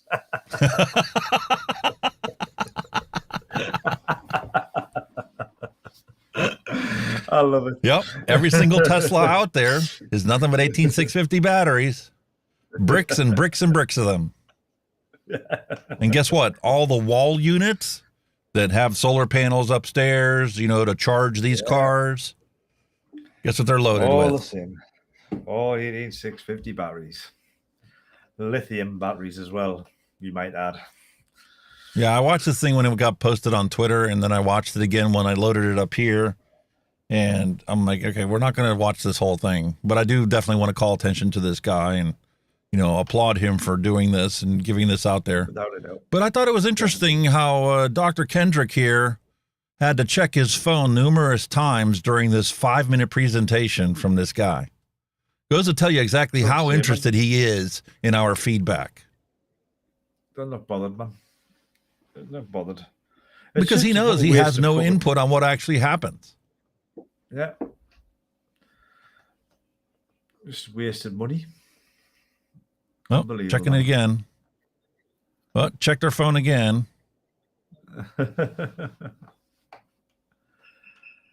Unbelievable. Well, I had to check our phone again. You might have a stopwatch running just to time them. You never know, do you? Thank you for your testimony. Your time's up. 5 minutes. Have a nice day. Yep. All right. That's it. Well, we finally reached the end of the news, advocacy, and the science. So, yes, it's time for a flavor explosion.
All right.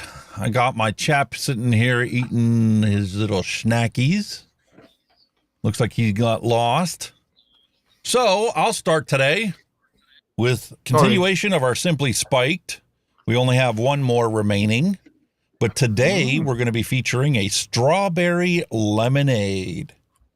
Contains alcohol, 5% alcohol by volume, and 5% real fruit juice. Wow. I want to see the bloke that sits there and milks the strawberries for their juice.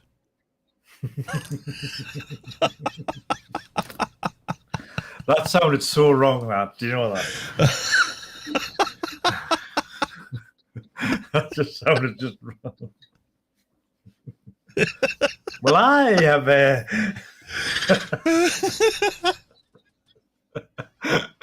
just don't. You'll get me up. I'm going like to. He's gone, folks. He's gone. Just leave him for a while. Compose yourself, man. Anyway, he's at it. Anyway, I'm going. I remember the other week when I tried a bottle of the cider these people brought out. It was, so I've decided to go down the road again, and I've gone back to this Brothers. And this one is a cherry bagel cider. Also, hey, that's just the start. We've also got a two-fister today. We've got a strawberry and lime. Also, no, I'm not finished yet. Wait a minute. We're up to 3. You're going to have 3 today. We have a toffee apple. Ooh, a nice toffee apple. To round it off, I think this was the one I tried last time. We'll top it off there. No, it wasn't. This is another different one. A marshmallow. Holy shit, man. A marshmallow cider? How the hell do they make a marshmallow cider? Well, I'm about to find out. Marshmallow cider. Marshmallow cider. Yep. These are 4% by volume. They're 500 ml. They're made by the 4 brothers in Somerset, creators of ciders that are as unique as they are delicious. Full of character and unexpected combinations. Well, that's definitely fucking unexpected, isn't it? Listen, I've got 2 that I'm bringing back with me. We went up to camp last week, right? My wife and I, was just us, got away from everything for 2 days. It was fantastic, right? And naturally, this is the opportunity we have to sit back, kick back, watch a movie, play some gin rummy, and I came across 2 fantastic new drinks, and I'm like, Wow. oh, if I take this back, I will drink it before we even get to the live stream. So we're going up again this weekend. I'm going to get some and bring it back for the show next week.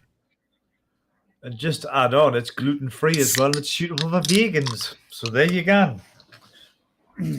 Or vegans, whichever way you want to pronounce it. But here we go. This is going to be... Gluten-free is for people with, what, celiac disease? Yeah, something around that. Yeah, it has nothing to do with vegans. But, well, here we go. Marshmallow cider.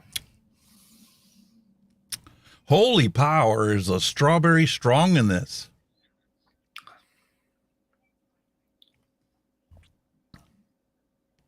Holy shit. It actually tastes like fucking pink marshmallows. No kidding. It fucking does. A cider that tastes like marshmallows. You get the cider hit, you know, the normal fizzy appley, but the marshmallows actually in the aftertaste, it's fucking weird. That is weird. But it's there. I would have never thought marshmallow and cider. That's weird, that, like, you get that sweetness of a marshmallow. That's so odd. That's like my wife. She loves her Truly. And to me, Truly is more like seltzered soda that I had as a kid, but they really held back on the syrup, right? Well, she bought this assorted pack and it had some blue raspberry in there, and she's like, hey, you want to try this? I tried it and I'm like, it's okay. I mean, considering it's a Truly and considering it's just seltzer water. So she tried it and she's like, I hate it. I can't stand it. I said, well, I'll finish them off for you. I'm not going to let them go to waste. It's a blue raspberry. And it goes to the point of the blue raspberry flavors that I've been making. I've been using blue raspberry flavoring to make it. And it's just like, that's not the blue raspberry I remember growing up. The blue raspberry I remember is actually like banana, pineapple, and something else. And it's like, I need to make an actual blue raspberry from scratch instead of relying on somebody's blue raspberry formulation, because it's never been right. The only one that's ever come close is Liquid Barn's blue raspberry.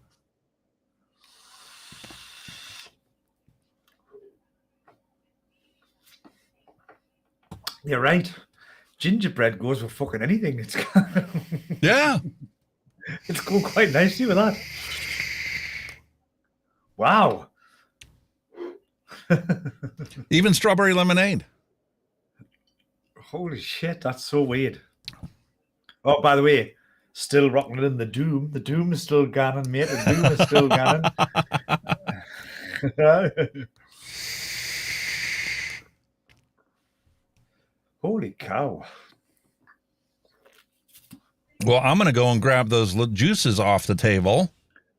I'm absolutely blown away by that. How that is pretty much saying exactly what it says on the tin. There you go, folks. Brothers marshmallow cider. Wow. Because I have some Vape Pink Chew, and this chew is a mouth-watering pink chew candy. And if you go on their website, you'll find out it's a strawberry candy.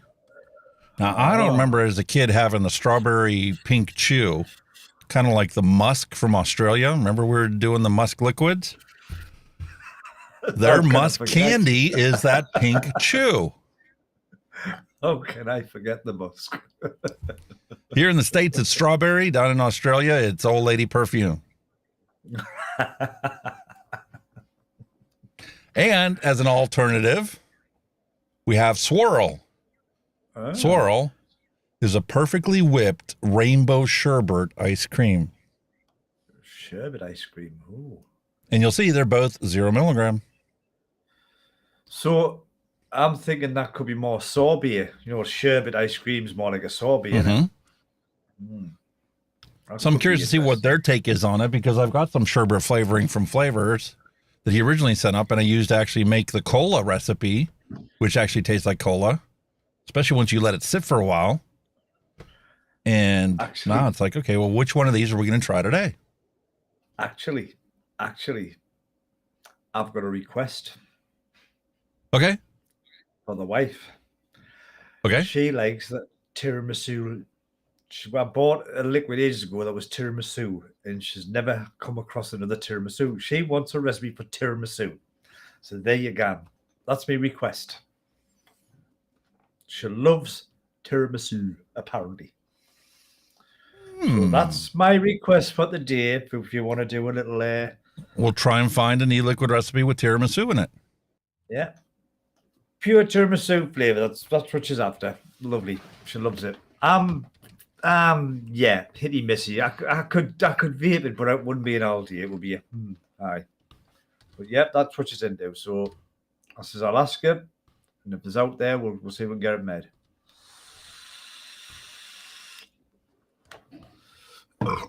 But sorry, I'm creating a poll for chat. Well, I've just had one straight away. William Dobson, before he even had the poll, has said the sherbet one sounds the best. So there's one. Well, now you get to vote, because I just put up a poll in chat for everybody to try out. Well, I'm going to vote. Right. There you go. I've voted. Fantastic. Can you tell? Can you tell? Delicious. I don't know where to put that over a campfire. Yeah, so cook it off. Marshmallow. Holy cow, did they nail this? Strawberry lemonade. I mean, it's not perfect, this, but you're getting it. You know what I mean? You're getting like the citrusy side you hit, obviously. But it's just that aftertaste. It's like, wow. I actually had to try. Isn't that bizarre? How you get like this, like for me, when I was talking about the egg custard tart, you know, the lingering flavor for me, if I don't vape or drink anything afterwards, just let it sit there for a while, it kind of settles into like a tobacco-y flavor. No, I've been picking up. Say what we would call an egg custard tart. It's just a bit pastry with this egg custard. Yeah, with the egg custard in it. Yeah, but with the cinnamon, and that's what I'm getting. I'm getting that little bit of cinnamon as well. It's absolutely really spot on. I didn't get any cinnamon in mine.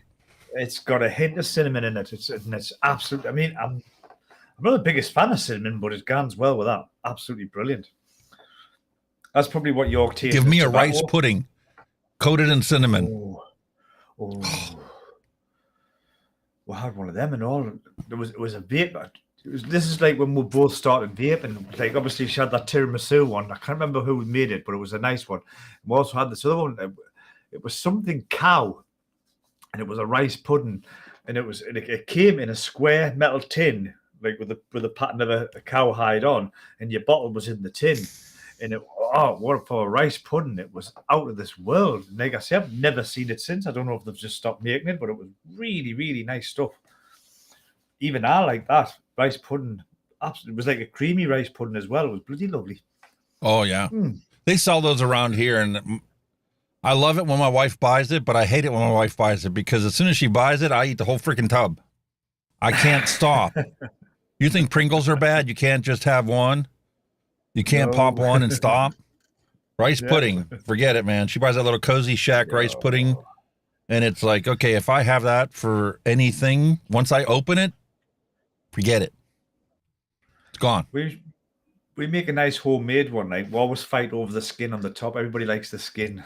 Yep. Come here, I want the skin. Lovely, lovely, lovely, lovely. Mm-hmm. Kind of beat homemade like as well. Nice. That's exactly what I was thinking of when you said cinnamon. I'm like, I can just picture the cinnamon layering right on top of that skin. Holy shit, man. It's amazing how nutmeg moves on the food. Nutmeg William as Dobson well, says yes. nutmeg for rice pudding. Yes, you can put nutmeg on as well. Yeah. I would go really well with it. I haven't tried good. that yet, though. No, it's quite nice, right? See, nutmeg's only something that I consider when I do pumpkin pies. Make them from scratch. No, you can put it on sweet stuff as well. It's really nice. Goes well.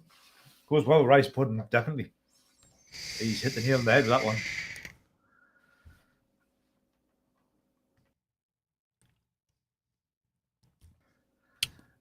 Very strong, potent gingerbread flavor. You get a strawberry lemonade. And blue raspberry cotton candy. Wow. Holy moly, man. But wow, yeah. Very, very strange. And cool mint. To be honest with you, I'm glad the freaking review for this is over with, because this 50%, Nick, these new mesh coils they got out there, holy cow, does it actually translate the nick in the liquid to the nick in the vapor. It's not like the old coils where, you know, you'd go like 1 or 2 steps higher than you would normally use because the mesh just degraded it when it vaporized your e-liquid. Not these new things nowadays. So I don't know what kind of salt nick they're using in here. I was just trying to order some for my wife because this Delosi stuff is too throaty. And I told her, it says, well, you need a smooth salt nick. So, yeah, nice smooth. You know, it's got the lowest, the most closely ranging pH to water. Water, your human body, 7.35, 7.45. And the pH of the smooth salt nick is like 6.4 or 6.5 or something like that. I don't mind salts, honestly. I mean, I've like bought salt base to put in my juices. I don't mind at all, because I did go through a phase where like whatever milligram level I set on I was just coughing and coughing and coughing. It was just hitting, you know. I was thinking, bloody hell. And like the guy says, why don't you try a salt? I says, I thought they just come in flavor bottles. He says, no, you get salt base to put in your juice. But no, so when I've done that, honestly, absolutely brilliant. That's the reason why my wife is hesitant about telling me what flavor she wants me to mix for her, because number one, the flavoring's got to be cranked way up in there for her to taste it in her pod. And number two, she doesn't want it throaty. Yeah. Well, she wants it smooth. Yeah, salts will do that. She's so used to these pods nowadays that are all flavor, no throat hit, and you get the nick effect in your bloodstream after you've taken a couple puffs, and, you know, it takes a little while for it to build up. Yeah. But when I make it, you know, using the stuff I've had here, it's always been too throaty for her. She's like, I don't want any throat hit whatsoever. I just want flavor. Ooh. Well, thank you for that, Ian Thomas. Camilla by Black Rose Elixir's award-winning tiramisu. I'll bear that one in mind. Thank you for that info set. Fantastic. See, Ian Thomas, man. Ian Thomas is a bank of knowledge. Honestly, if you want to know anything, right, just put this man on it, right? Just he's a bank of, honestly, he's man of knowledge. I love it. I love having him here. That's the whole reason why we do this show, is to build this community so we can all learn off each other. He's brilliant, man. He's a man of knowledge, honestly. You know, if you think, oh, what was that? Or what was that? He'll go, you dig it, and you'll fin it and go, there it is, boys and girls. I found it. He's just a man of knowledge. He's brilliant. William Dobson says that he likes to get a hybrid of salts. So it's got like freebase and the salt in there. Yeah, I think... you can buy like that, or you could actually DIY yours like that. You can make a 50-50. I think Benny Vapes, I used to watch, he uses hybrid. Because he gets that little hit, but not too much of a hit, you know, on the throat. But I guess if you DIY'd it, you could probably do it like a mixture of what suits you. You know, you can make 70 salt, 30 base. You know, you could mix and match it to. You could taper the throat hit to be exactly the level that you want to have out of your liquid. Yeah, that's right. Yeah, that'd be cool. So that's what I'm on the hunt for now. I'm on a hunt for some smooth salt nick for the old lady, so I can actually DIY her juices, because I was sitting there showing it to her, and she's like, I said, well, that's pretty expensive. 120 mil is going to be like $50. And then I did the calculations, and I'm like, okay, well, that's a 250 milligram strength. So that means I'm only going to be using, to make a 30 mil, I'm like, oh, that's only like 3 mils, 2 mils, 2.5 mils per bottle. And I'm like, she's like, I would pay that price for 2 bottles of e-liquid in the shop. Yeah. I'm like, well, that's going to make like 30 bottles of it, 40 bottles of it. Yeah, man. Like, well, we're going to have to spend the $60 and buy the 120 mils. And once I know that, you know, this is the nick that works for her and is smooth enough for her, then I'll buy a liter of it. I showed her the price for a liter of it, and she had a heart attack. Yeah. I don't know if that's Mallory referring to a tiramisu recipe she's put up. Could be true. I'm not sure, but yeah, we'll always have a look. Yes, it is. By Developed. It is, yeah. Yep. Pop it on to our list here. Tiramisu. Yeah. Thank you for that, Mallory. Ooh. She's working on it right now. Yeah. Oh, there's lots of creams in there. I might actually like it. Sorry, Mrs. See, let's take a look here. What can I sub out? Buttercream. I have buttercream here. I think I have it in Capella. Butter rum. I do not have a butter rum, but I do have a butter raw and I have a rum. So I could swap that out for two different ones. Custard. VSO I could swap out for custard premium. Milk chocolate by Jungle Flavor. I got double chocolate. And I've got the mullenberry chocolate that might work in that. And a vanilla cream. We'll have to figure something out. That's interesting. There's no rush, you know. You don't have to go and run about, you know, whatever, you know. No, but there's plenty of recipes I've got on my list. Like rice pudding's one of them. I want to find an accurate rice pudding. Phil and Dimitri sell one in Greece. They added, I think, to their unsalted line or one of their lines that they sell. I'd like to try that out. Because that would be something that I'd be really interested in. If I could get myself a nice rice pudding. Yeah. Yes. One with nutmeg, one with yeah, plain rice pudding had your own nutmeg and your own. Holy moly, man! Awesome, man. Yeah, I need to find some time so I can actually sit there and experiment some more. Time waits for no man, mate. Time is a thing. All right, so we're at, holy cow, 78%. Oh, I wonder what that one's 9 for. out of the 15 of you watching voted. And we've got 78% for the sherbet and sherbet. Why did I type sherbet?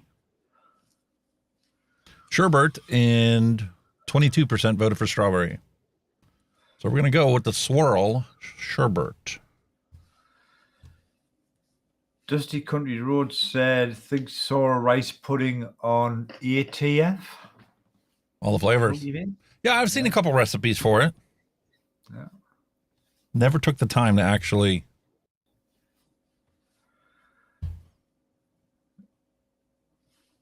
Ooh. It's William Dobson mentioned an espresso might work in that tiramisu mix as well. Could do. Espresso coffee, yeah. Yeah, because if you had a good rice pudding mix, that would go with so well with so many different things. That whole flavor palette. So, ohming out at 0.29. Pardon me. Oh, mine's 0.32 on the button. Well, it's supposed to be 0.15, and because of the layout and setup, it should come to a 0.3. Yeah, hang on. Oh, yes, we're in business. We are in business.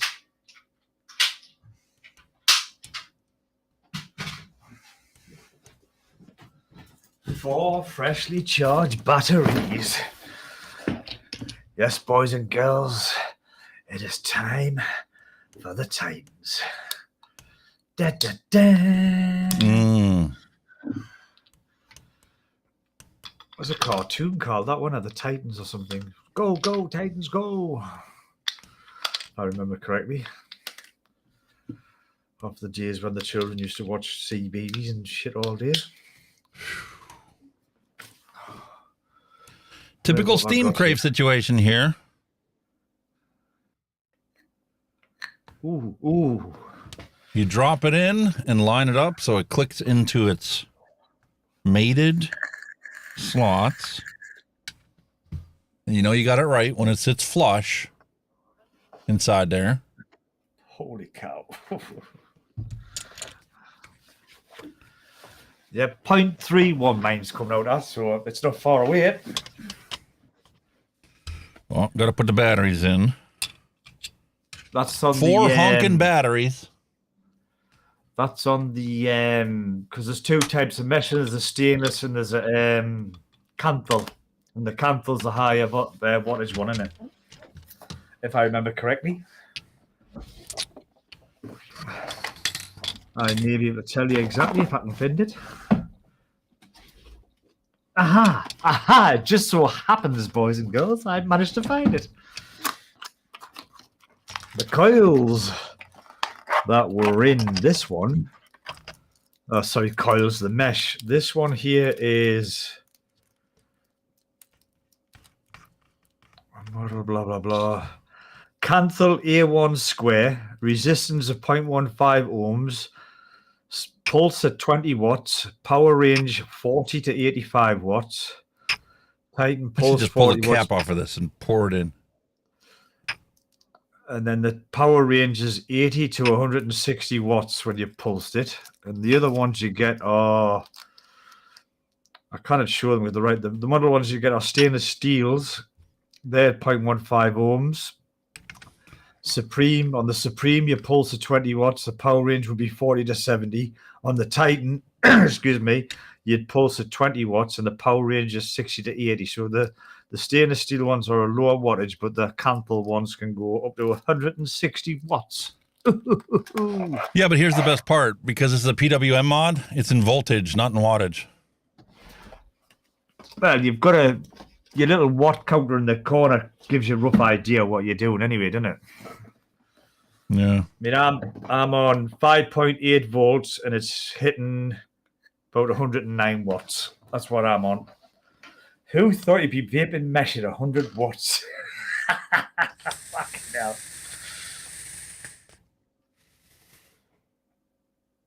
That's a 4 volts. 5.8, man. Crank it up.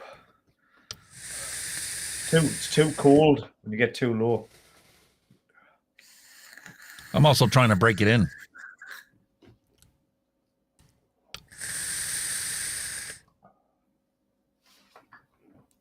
Now we're getting there. Let's wait till he disappears behind a cloud. There you go. He's gone. Fucking hell. I've tried highest one, but that dry hit fucking mechanism started to kick in the back of my head. Like I was like, nope, I'm not going that high. 5.8 is 115 watts. Yeah, man.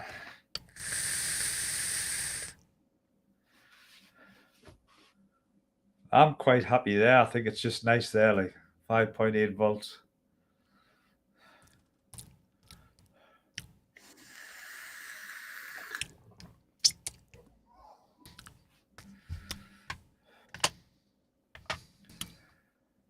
The flavor's good, but it's not the best, obviously, with being such a huge tank, but it's pretty good for what you get in the tank, you know what I mean? It depends also on what flavor you put in it. Well, I've got that egg custard, and it's absolutely tremendous. I'm not complaining one iota with that. Absolutely tremendous. The flavor on this tongue isn't like a sherbet. It is more like the chew. It's like a sherbet flavored chewy candy. Mm. And it's not like sickeningly sweet candy either. It's more of that.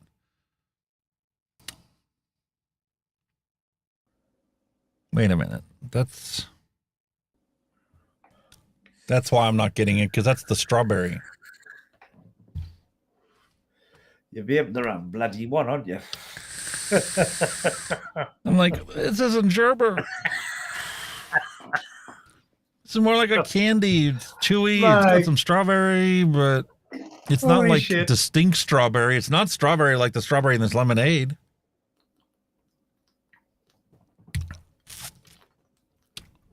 All right. Fortunately, I didn't fill it up. So the wonderful thing about this is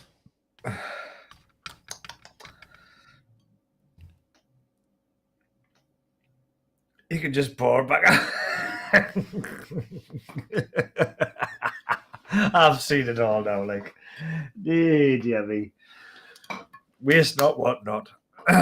Look at that. You're stingy. Get his recycling. Well, I needed some place to put it anyway. All right.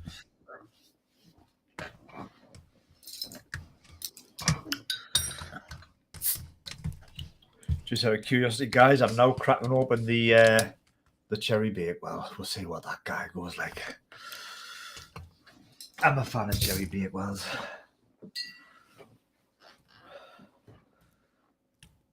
Now we're getting the fizz. Now we're getting more of a sherbet, but it's not like the flavor sherbet that I've tried. It's not like a sherbet you would buy that has like the distinct 3 separate flavors. This is more, the citrus is like very strong in this one.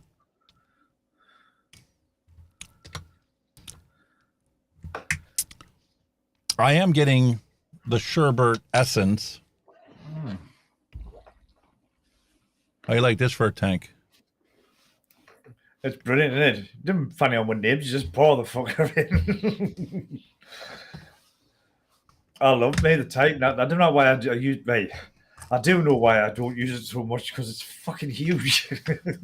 And you plow through the liquid. Yeah. This is a perfect one to pull out the 0 milligram. Especially with the mesh. Jesus, I thought it was bad with the coils in. Jesus.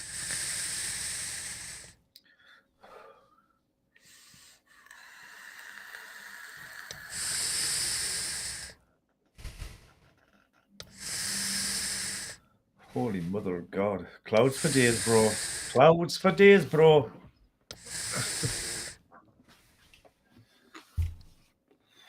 Wow. Trying to plow through the strawberry to get to the sherbet.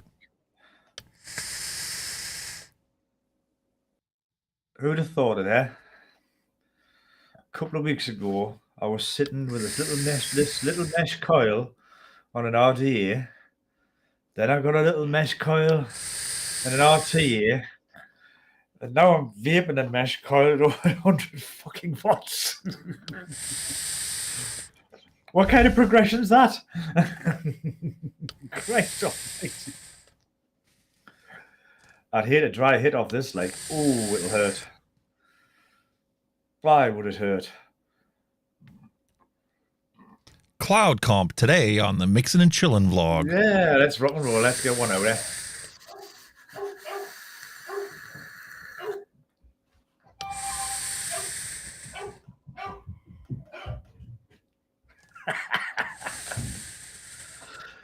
Let's get a poll going. What's the biggest clouds?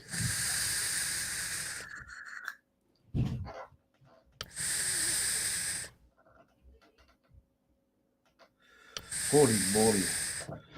I'll tell you what it is, when you're chuffing on that's good gob. It's got any nicotine in it, you'd be big and buzzing by now. Your room's gone rather hazy now, mate. We can't see you. And the ceiling fan is on.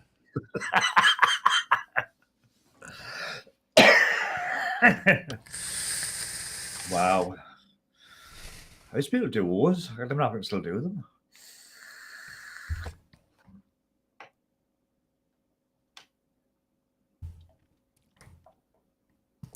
I could never get get the hang of that. I still do them. Oh, it hurts though. You click your jaw out. I like the way some of the guys see some of these comps will do all this shit with it. Brilliant, man. Oh yeah, I've seen some of the stuff that they do, the tricks and whatnot. Unbelievable, isn't it? Unbelievable. Fantastic, isn't it? I like that one where they do something. It looks like a jellyfish. They do an O-ring and they blow it through and it like curls round. It looks like a jellyfish in midair. Oh, I didn't see that before. Oh, it's been they blow like an O and they blow a smaller O and it goes through it and then it wraps around it. It looks like a fucking jellyfish when it's doing it. It's mint. Bastard. I kind of do know it. Oh yeah, that's due to come, William. Soon as I open that door. I was wondering. I'm like, oh, we don't have it up in this room anymore. Just as well.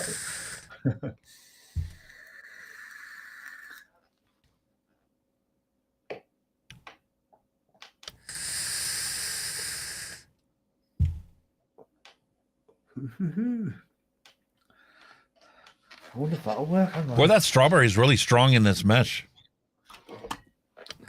Is it?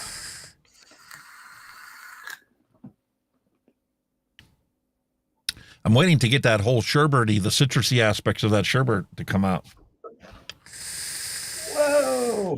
Did you see that? I did the tornado. You did the tornado before. It's great, that one. I don't know if you can see it on camera, like, but I'll have another go.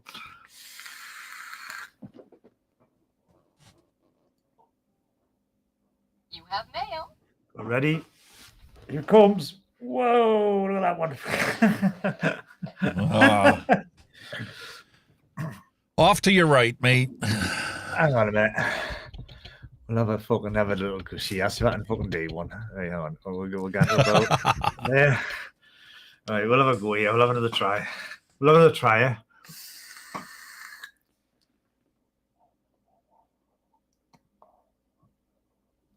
We're ready. Wee.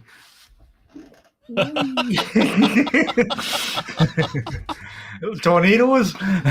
You had a little one going there. Yeah, you know. Well, you know, I haven't done it for a while, you know. I'm just like a big kid. Hope that's a bit too low. You can see me fat kite. There we go. The fun and games with these, man. That was great fun with the big ones, like. I remember that there. That's what was it? TF friggin' 18 or something. The shit that used to blow out. Christ almighty, it was like one of these. It does. 160 watts, something that their mesh coil could do. I was like, no. But you did it, though. Mag 18. That's it, eh? As my Nautilus goes flying under the floor.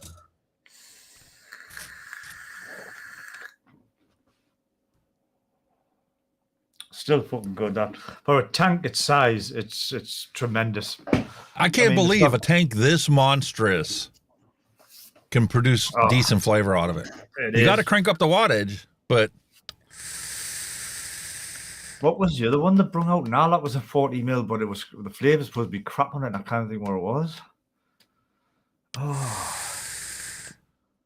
started with an M, I think.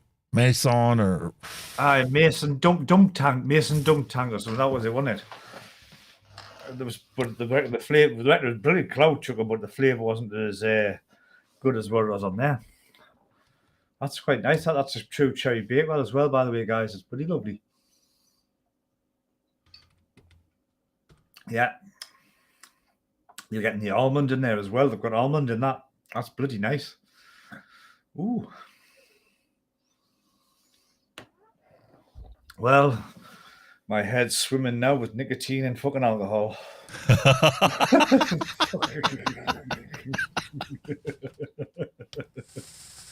Holy fuck. See, that's why he went Nick free on that, because he'd be like, whoa, no. Oh, yeah, I made that mistake. I made that mistake when I did the review video for it. I dumped some candy cane in there that was a 6. Fuck. Holy shit. That'll have been fun. Well, it was fun. So I made some 0 and dumped it in there, and yeah, we were good. For the purposes of the show. I got it down to like a 1 or 1.5 or a 2 or something, and it was like, oh, that was perfect right there. Because you could sit there and chuck clouds and chuck clouds and chuck clouds, and you wouldn't get that spinny buzz. Yeah. Oh, it's still all right now and then, like, fucking hell.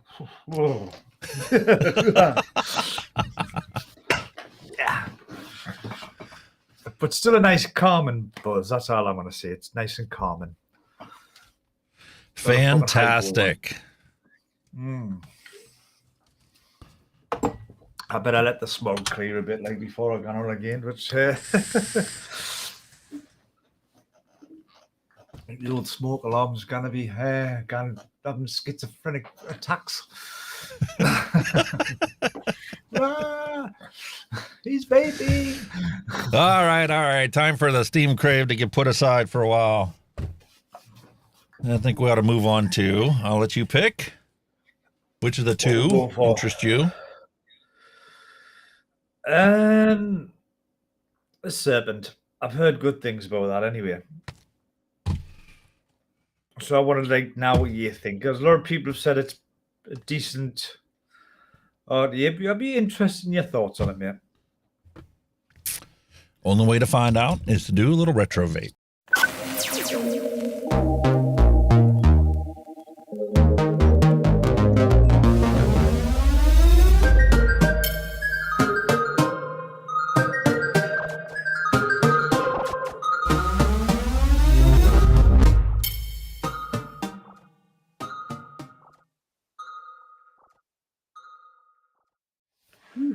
A long time ago, in a galaxy not so far away, Wotofo decided that they were going to put out, let me get this straight, let me get that centered, the Wotofo Serpent.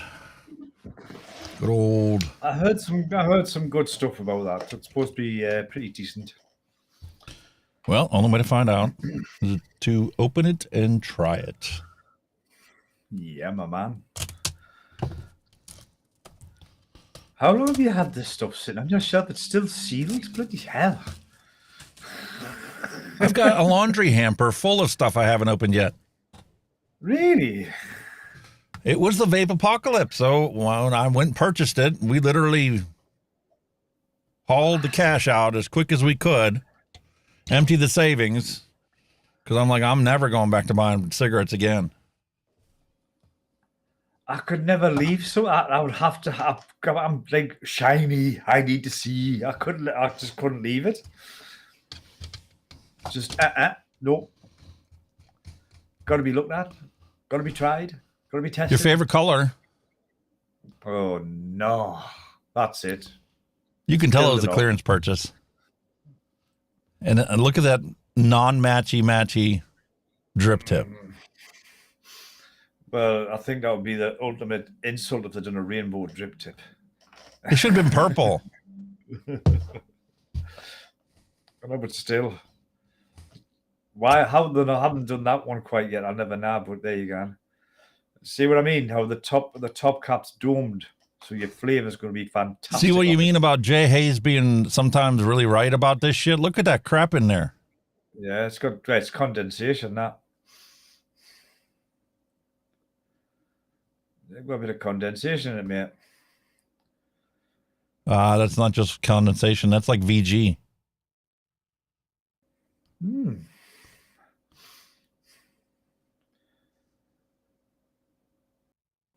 Oh, so it's got a bit of a greasiness to it, then, eh? Yeah, it does. I think quality control probably vaped on it before they hide in the box. Make sure it's up. That's all right. We'll hide in the box. Machine oil has a distinct smell to it, so it's not that. You can tell machine oil is disgusting. I'll take it from me. I've worked with it for about 30 years. I know what that smells like. The coolant and crap. Disgusting. On a good note, though, for something that's been in this package for all this time,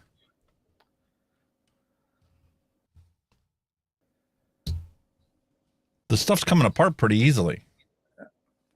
I think, like I say, the blokes had a vape on it before he put it in the box. It's all nicely fucking oiled up for you. Or I think the term for the vape, the machine oil, we used to call it white water because that's what it was. It was just white when you put it in. Yeah. That was the term. So we've got like a honeycomb airflow coming through the sides of this thing. Elevated posts. Yeah.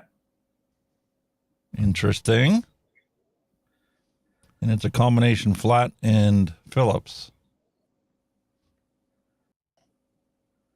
It's a bit like, you know, that one you done last week where you had to put the loops round. Where with that one, you've got two little. With that one, I think you've got two little flats this time for the coil to actually sit in.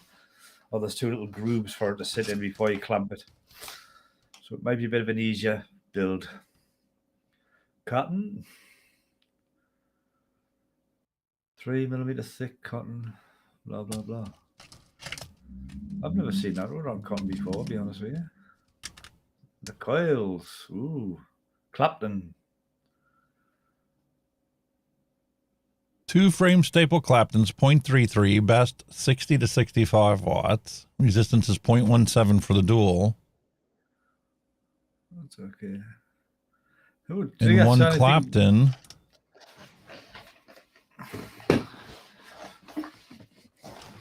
There's only, how many coils in there? 2 or 3? One. There's only 2 coils in here. So they use the same sticker for both of them. Yeah, it's probably like a multi-pack. If it was a single coil, it'd probably just have that as a Clapton. Doesn't tell you the material though, does it? Whether it's Ni80 or stainless or Canthal or... That's the only thing I don't like about some of them. It doesn't tell you what it is. Yeah. I kind of Does like it tell you on the box? It just says framed staple Clapton, 0.33 ohms, 2 pieces. Yeah. Yeah, no material specification. Bummer. I'm gonna have a quick check to see if there's anything on Tinternet. I'm flipping open the manual. Don't know if it's got any URLs on it. I mean, Wotofo likes to put the URL right in their name. Just ignore that, guys. I'm not even going to answer it.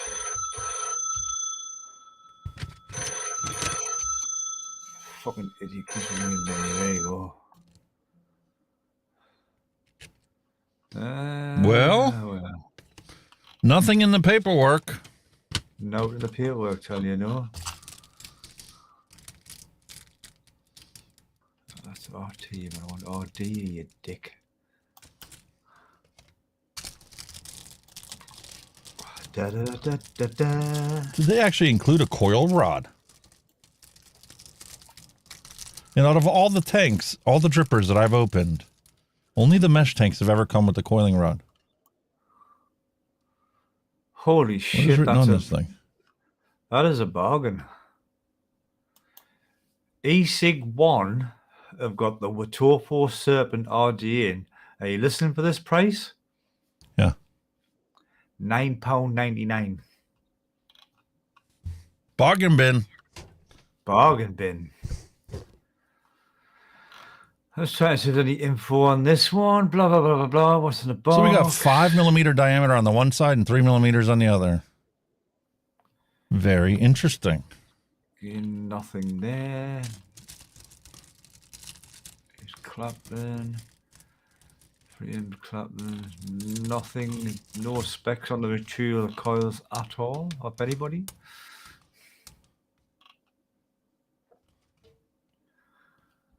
Nope. Nothing there at all. No specs on it, like. Which is a shame. Help if I stay on camera. I hate it when they do that. Like, it's just one of my pet. That's one of my pet hates with manufacturers when they supply coils. They don't tell you what the material is. And the thing is, in order for this to fit on here, they're either going to spread the legs out. I'll space it out. Or throw another wrap in there. You can always space the coil as well if you like space coils. Yeah, we can do that. Stretch it out a bit.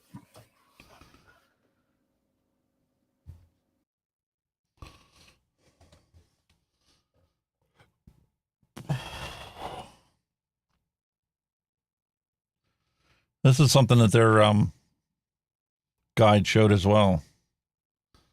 Putting a single coil in, but obviously you're going to need bigger than 3 millimeters.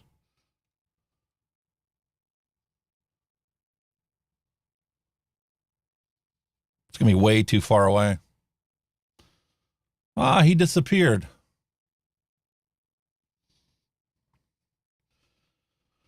All right, well, let's put the dual coils in. And we'll see.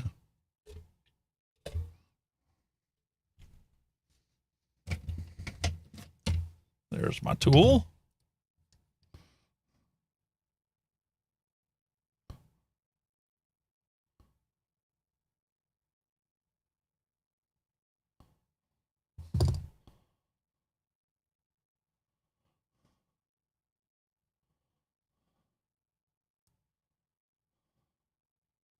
Slight spacing. And obviously I need screwdriver.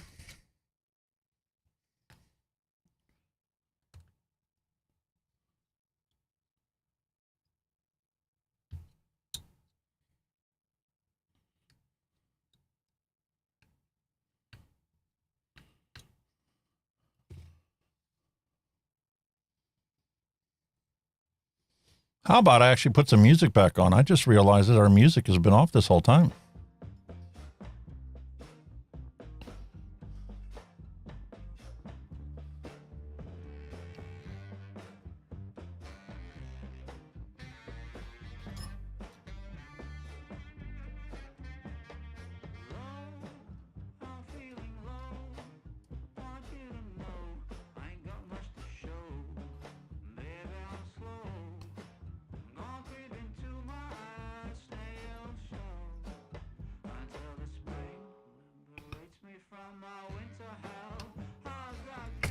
Good enough for now. We'll prep the other one.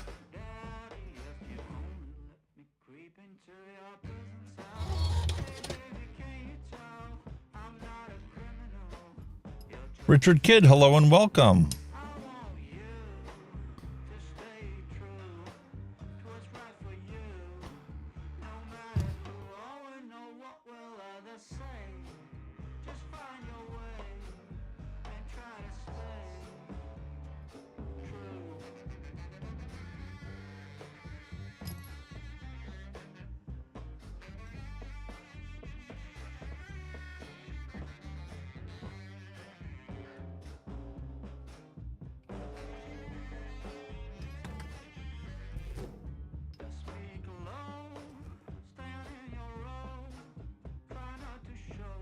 One side's in, the other one did not want to pop in.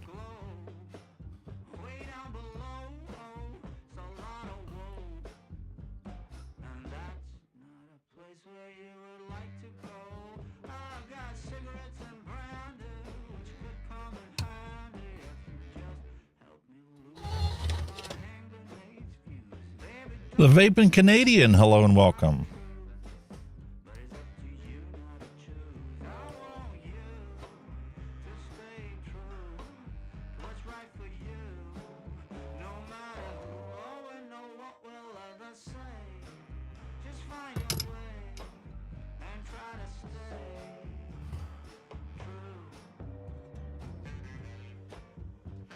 A little too close on this side.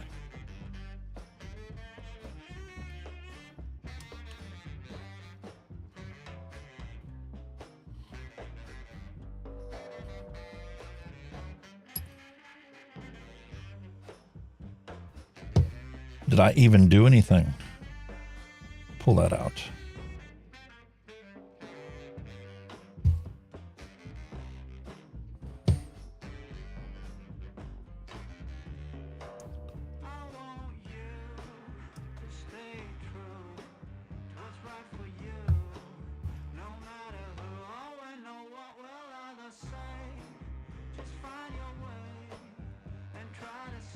This is not for somebody that's brand new to building stuff, I'll tell you that much. Tolerances.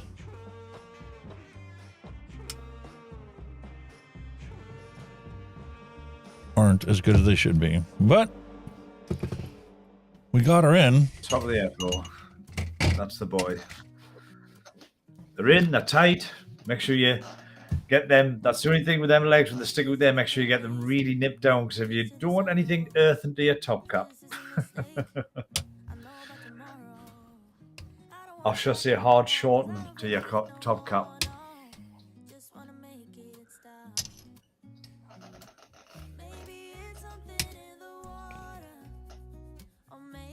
Tremendous, man.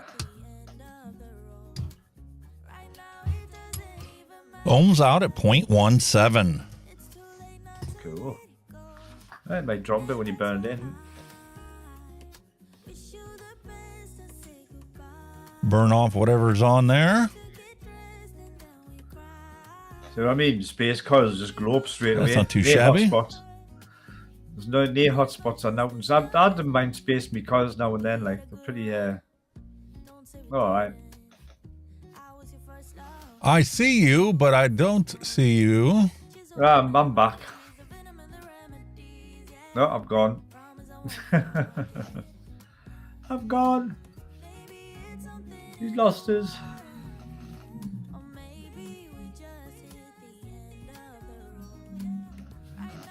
He's doing the game. He's pressed the button. You disappeared there for a while. No. You pressed the button again. Well, no, because as soon as you re-enter the stream, I have to enable my video and audio feed as well. Oh, got you. All right, so we're still at 0.17. That's not too shabby. Doesn't look too bad, my friend. And I went with your advice, trying the spaced coils. Yeah, man. That was the easiest solution. Give it another wrap and then... Just if you get another wrap, you know, it just changes the resistance, and the resistance might be shite, you know what I mean? I think it worked out pretty good. Yep. 0.17 for the dual. That's what it came out to. There you go. And I didn't actually pull a full wrap on. I just gave it another quarter turn and then bent the leads back like I normally do to prep my coils. Oh, pardon me. Made it a lot easier to get it in here, especially because, you know, you just pop the legs apart and once the screw heads were out high enough, it actually dropped in.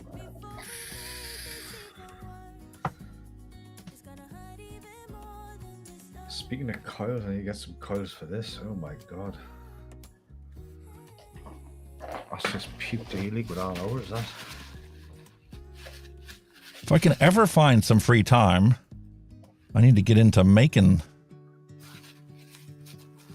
Oh, That's yeah, too you've tight. still got your little machine, haven't you?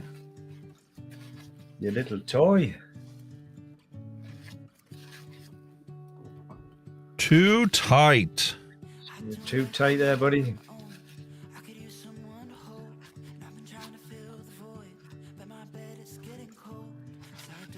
Oh.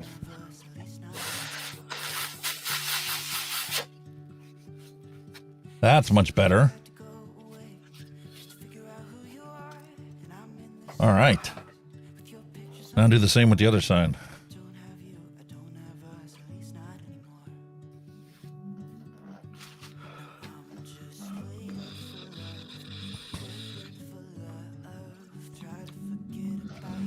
Bastard, eh?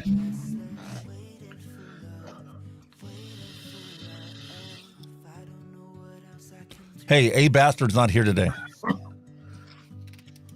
No, I'm just stuck with this. I've been I've just realised why I haven't been using me Drag S. It's the fucking coils on its way out. Ah. Starting to hit that burny bit. And guess what? I've got not mine about. I have to order some.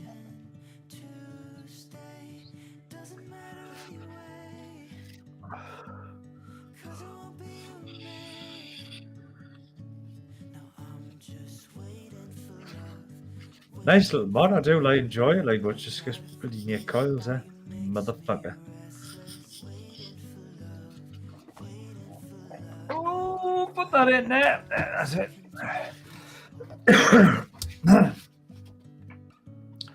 Still enjoying this doom, like it's fucking gorgeous. Too long.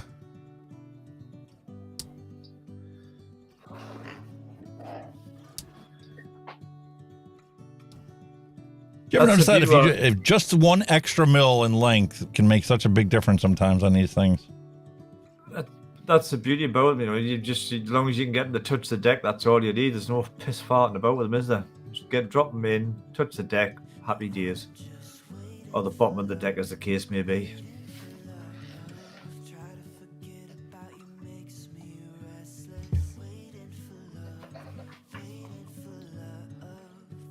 And jabbly that, man.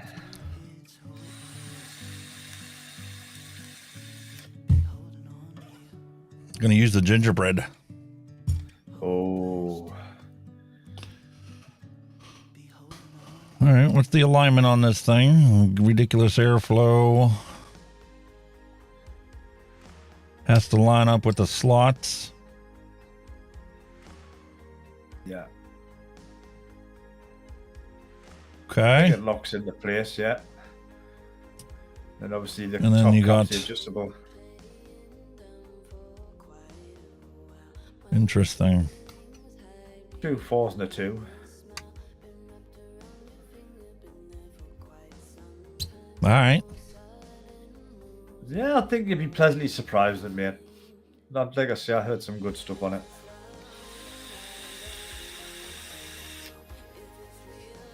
Back in its day. Speaking of which, when was it released? Let's have a look. Come on, man. The year? What we've got here?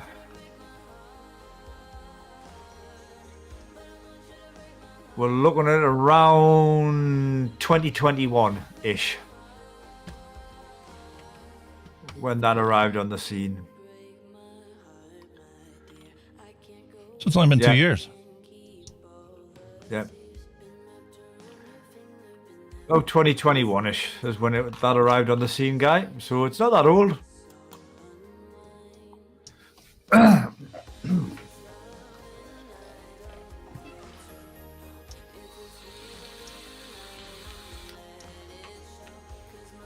$50 watts is definitely not going to be enough. Yeah, you probably have to try a couple of airflows, see which suits you. I know you like a lot of airflow, don't you?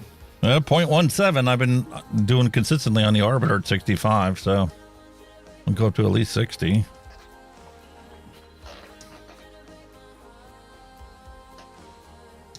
Rock and roll time, matey.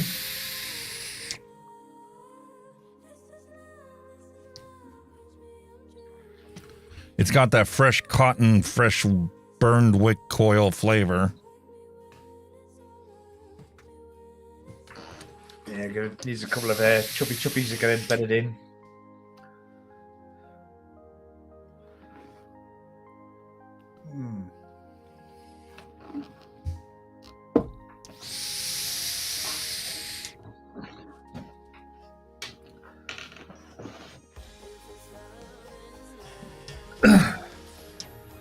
When it gets nicely soaked, you'll be pleasantly surprised.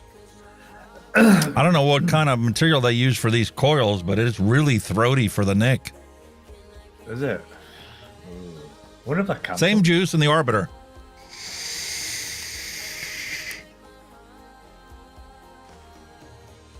Sweet, delicious gingerbread.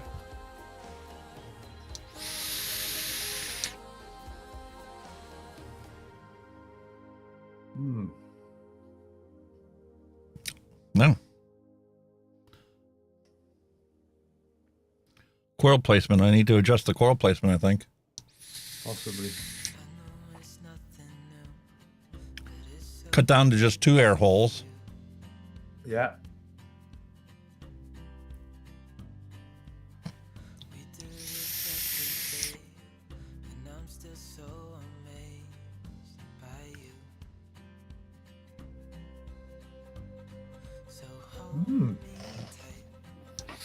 Odd.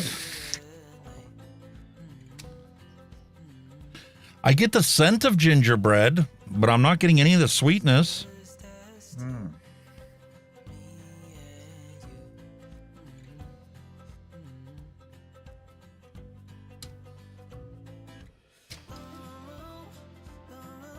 Could be the coils being shite.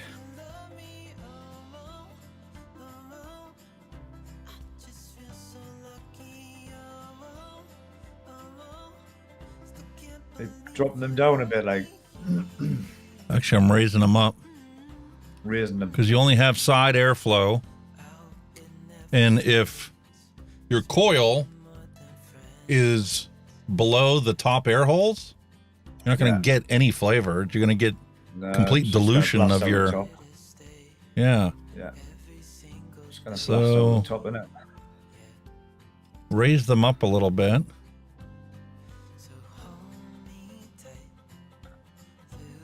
Equally space them. PNP RBA. Ooh.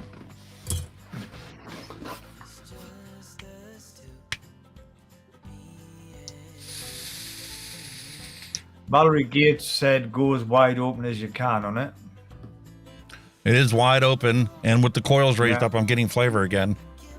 Probably been a little bit low.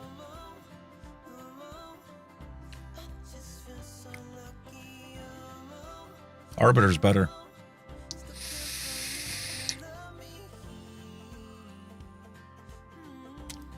No sweetness in this e-liquid. Let's raise it up some more. Maybe better with some of your own coils in, like you can see them pre-packaged ones and know what material they are or fuck all. So I've had some good stuff from Wotofo as far as their pre-packaged stuff goes. So I mean, really, why would they have chinsed out on this?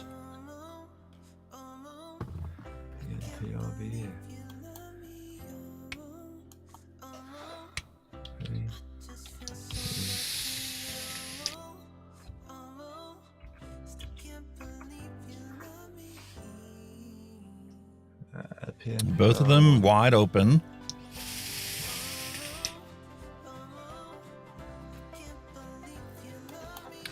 The ginger aspects of like a gingerbread cookie, it's more of the cookie flavor than when I vape it in here. When I get it in here, it's more of the sweetness and the cakey aspects of it. Oh yeah.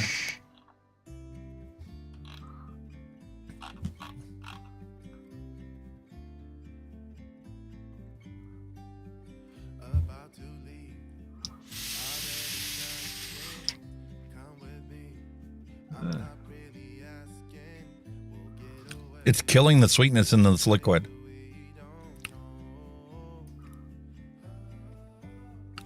And it's turning it more into a cookie than, you know, like a gingerbread. Got ya.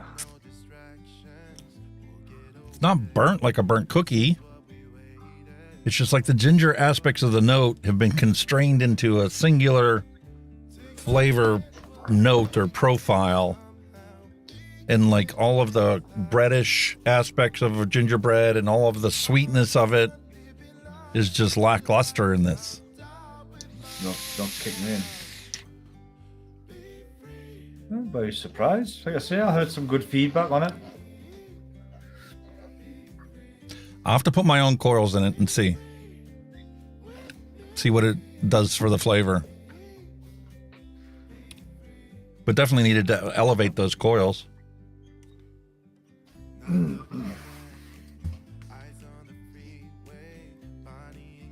Got you. They're literally just aligned with the top of this. Yeah.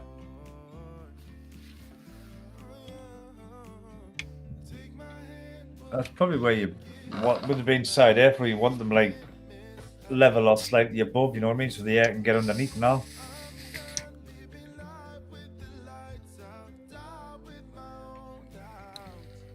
And at single airflow, the single slot in the bottom, there isn't enough airflow to run it at 65 watts.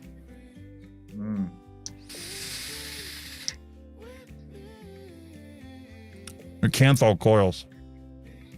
Canthal, yeah. It's not nichrome. They're canthal. Nichrome coils give a much brighter flavor characteristic.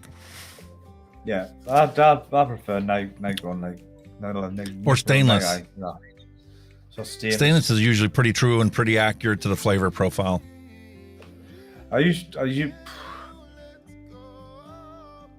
haven't bought stainless coils for a while. I don't know why, because I always used to put them in the RTAs because they ramp up quicker as well. It's not bad in here, but it's not what you would expect from a dripper. Everybody goes on touting the drum about drippers are so much better than tanks. Tanks can never be as good as drippers. I call bullshit. This Arbiter knocks this freaking dripper away. And then you have the hassle of always having a drip on it. I think with the mainstream drippers, they're probably matchy, but I think your higher end drippers, then you see the difference. I don't know. I got a Goon. I've never been impressed with the Goon. I've never owned one because I thought they were just overpriced and overrated. It was one of those things where I was like, okay, listen, this is the vape apocalypse. Everybody says the Goon is the thing that everybody compares shit to, right? So I had to get the Goon, just like I had to get the Nautilus. Everybody says the Nautilus is fantastic.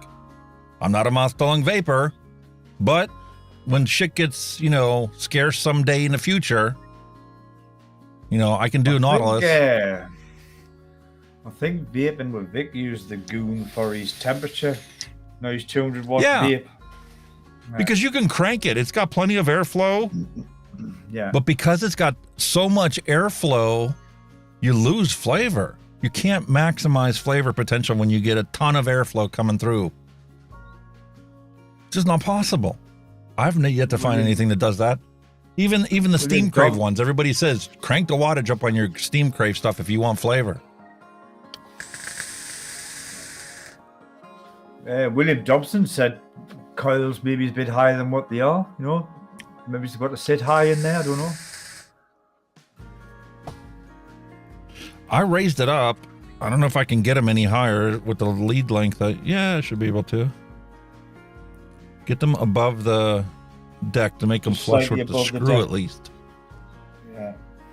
Get them at least as high as the screw heads, the top of the screw head.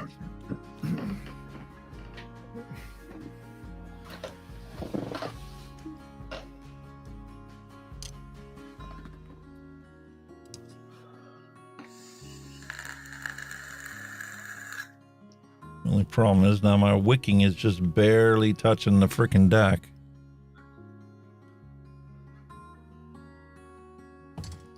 Where's my little tweezers?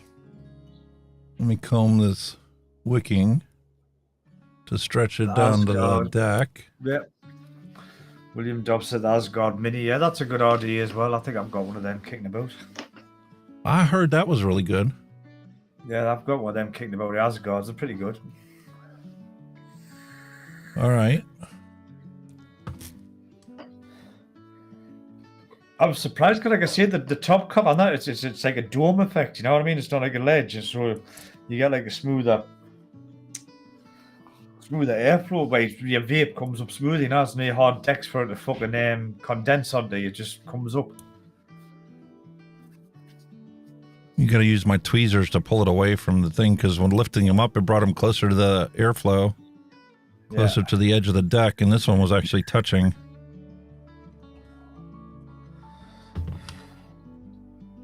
All right.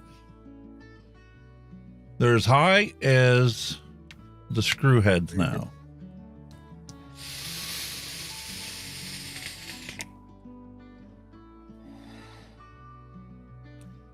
I got the sweetness back. Bit better, yeah. Dry. Drippers drink the juice, I'll tell you that. So do some tanks, mate. Okay, the sweetness is back. The ginger flavors opened up a little bit more. but it's still missing that whole, I don't know, the bready characteristic of it. It still's retained that whole cookie aspect of it. More like a ginger snap. Yes, exactly.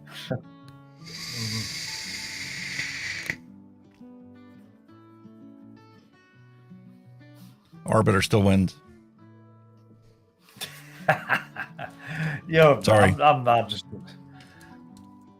wondering there's a bit of bias there, myself, like, because he likes his Arbiters.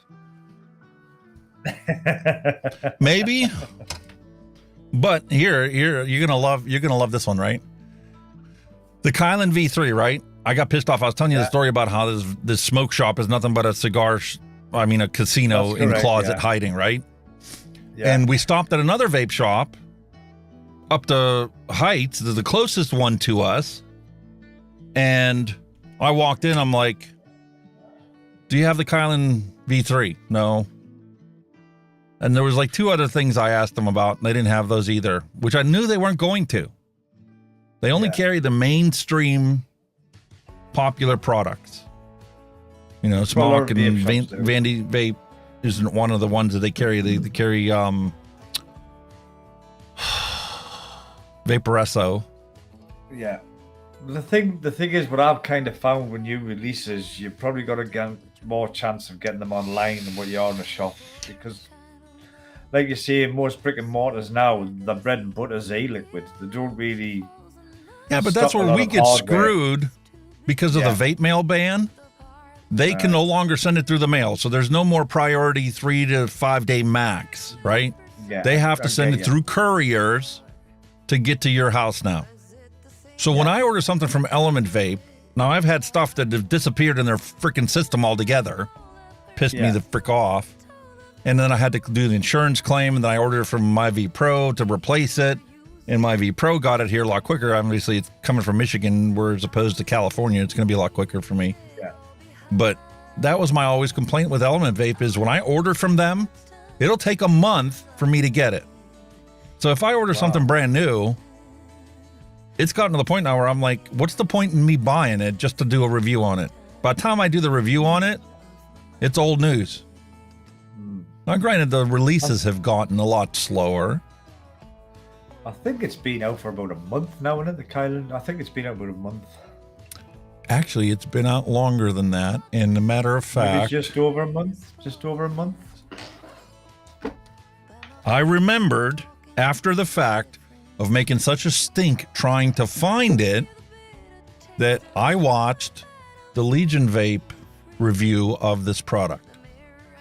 Right? Ah, yeah. And I left him a comment on there. So about the V3 after I got done watching the review. Yeah.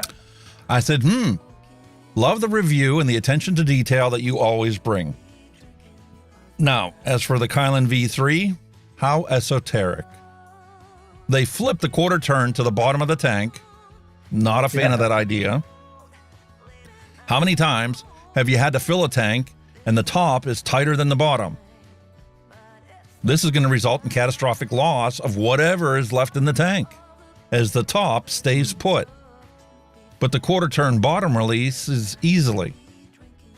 And he described it as having a spongy airflow, which to me tells me that they did cut back the honeycomb design, because I have the V2. So they cut back and it was way too much airflow. Okay? Yeah. So they cut back the design to fix the whole excessive airflow problem, but now that's created a spongy airflow because the restriction is literally right in front of the coil. They didn't bother doing any restriction on the outer portion.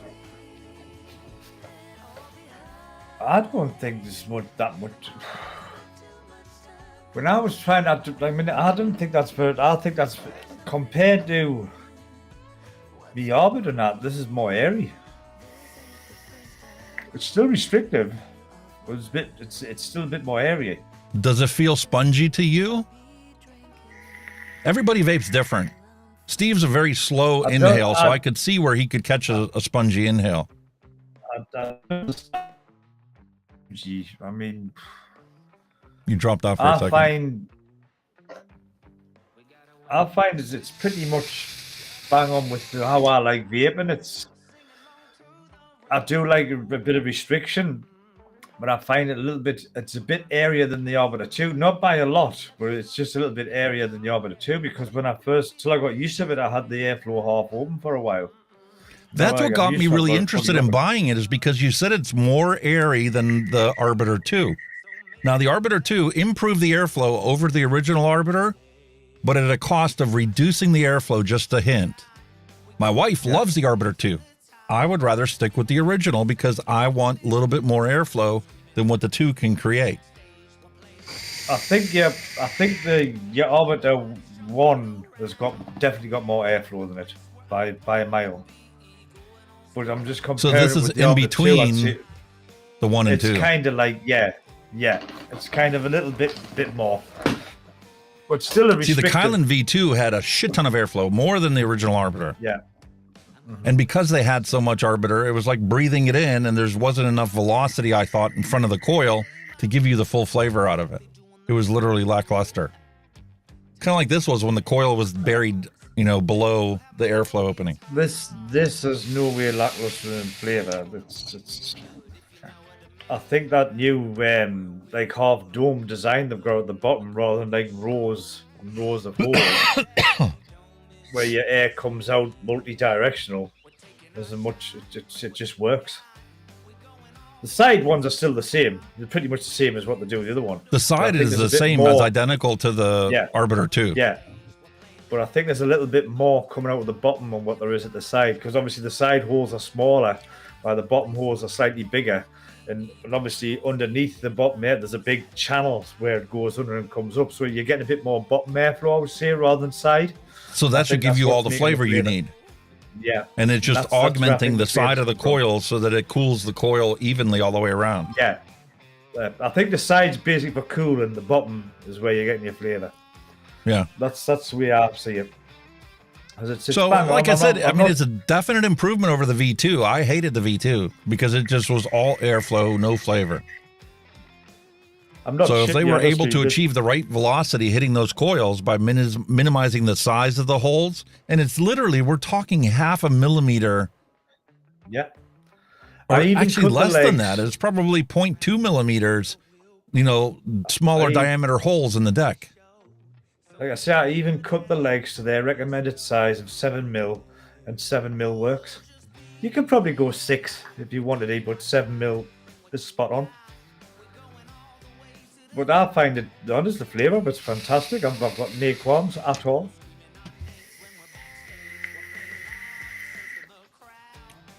So I think there's more bottom airflow than what there is side.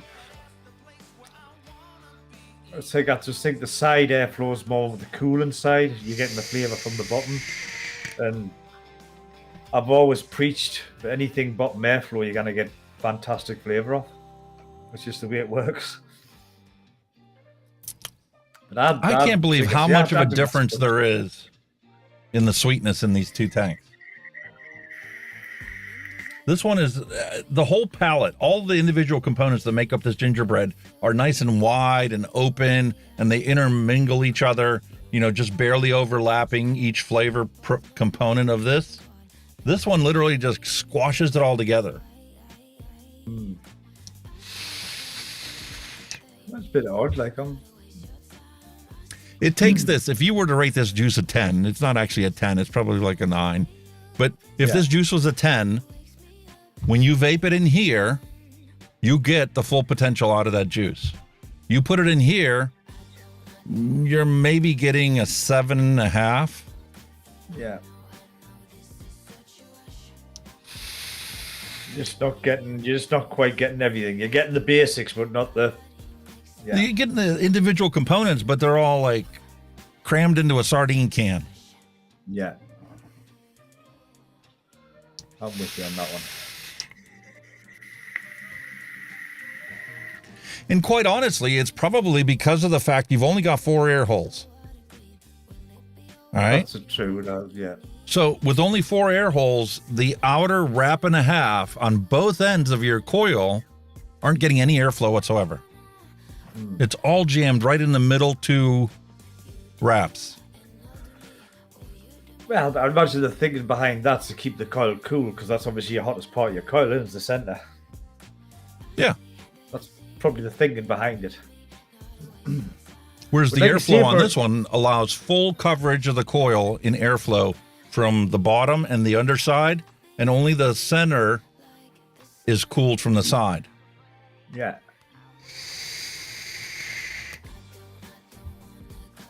But for a device that's only 2-year-old, you know, you'd think it'd be a bit... It should be way better than it is. For a dripper. Yeah. Definitely. I'm sorry to say, but I don't think that they actually thought about this one when they put it out. I think they were like, what haven't we tried yet? Let's put a tank out that with something we haven't tried. Yeah. I think it was a cash grab. Possibly. I mean, I hate to throw bad labels on things, but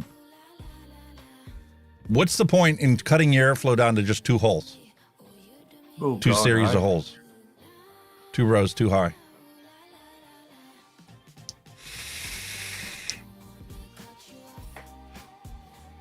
Or bottom airflow always improves flavor. Or as Mallory Gates said, might run better as a single coil. It's a possibility, isn't it? A big fat single coil. Yeah.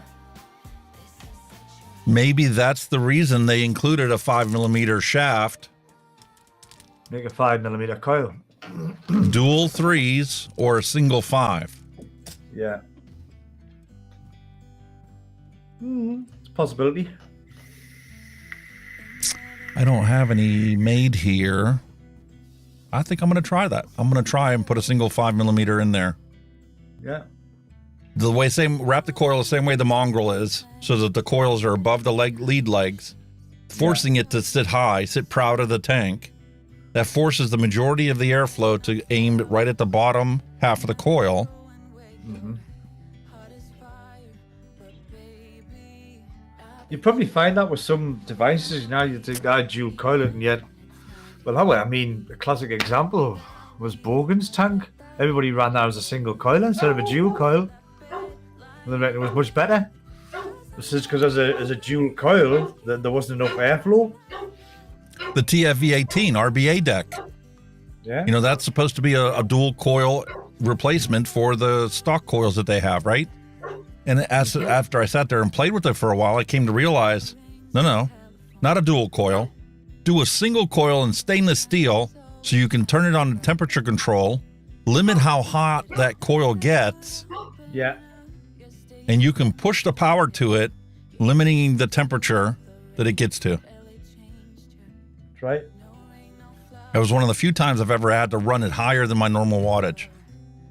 But putting it on temp control let me get the most flavor out of it, and it was actually pretty damn close to a stock coil. Wow. But it took big, massive stainless steel coil, and it took temperature control for that to happen. Yeah.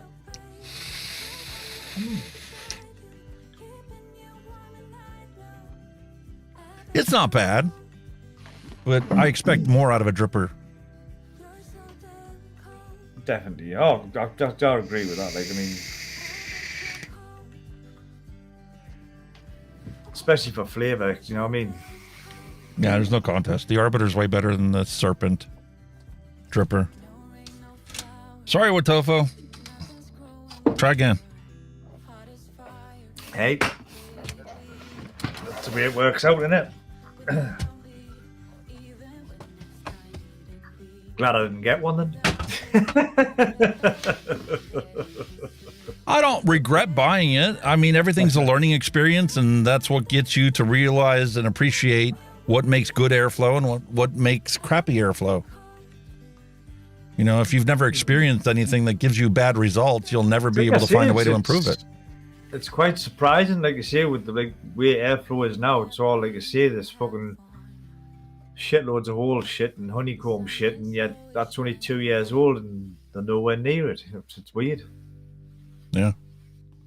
Very strange. They've tried it, but technically all they've done is put 4 holes in, and that's it. I mean, they haven't done a honeycomb. They could have at least make it a T shape so that you had, 4 holes going across the bottom, and then the center 2 had 2 holes above it. Yeah. Possibility. Get your drill so out. You get some airflow on the ends of your coils. Granted, they don't heat up as much, but you still need to have some airflow past it if you want to maximize flavor. Right now, you're only getting flavor from the center of your coils. That's it. Get your drill out. Drill a couple of hours in. We'll get to a point one day when that's what we're doing on the show.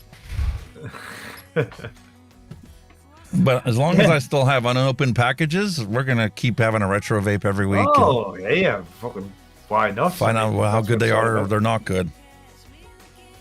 It just gives you an idea of like how far technology's come as well, and even so, like I say, if you've got an old school whatever that was brilliant in its day and it can still stand toe to toe with modern stuff, that's even better again, isn't it? It's ironic because we have the Matto, and look at the opening on the Matto. Yeah, proper Cyclops. That is actually a little bit bigger than the amount of airflow that you're going to be able to run through these 4 holes. And how do you know? Because when you look on the inside where they put the honeycomb, you see a shit ton more holes. They're a lot smaller, so they could actually divide it evenly across your coil. A little bit more in the center, a little bit less on the outside, but the full width of the coil is covered in it. Yeah. And Matto's a fantastic thing.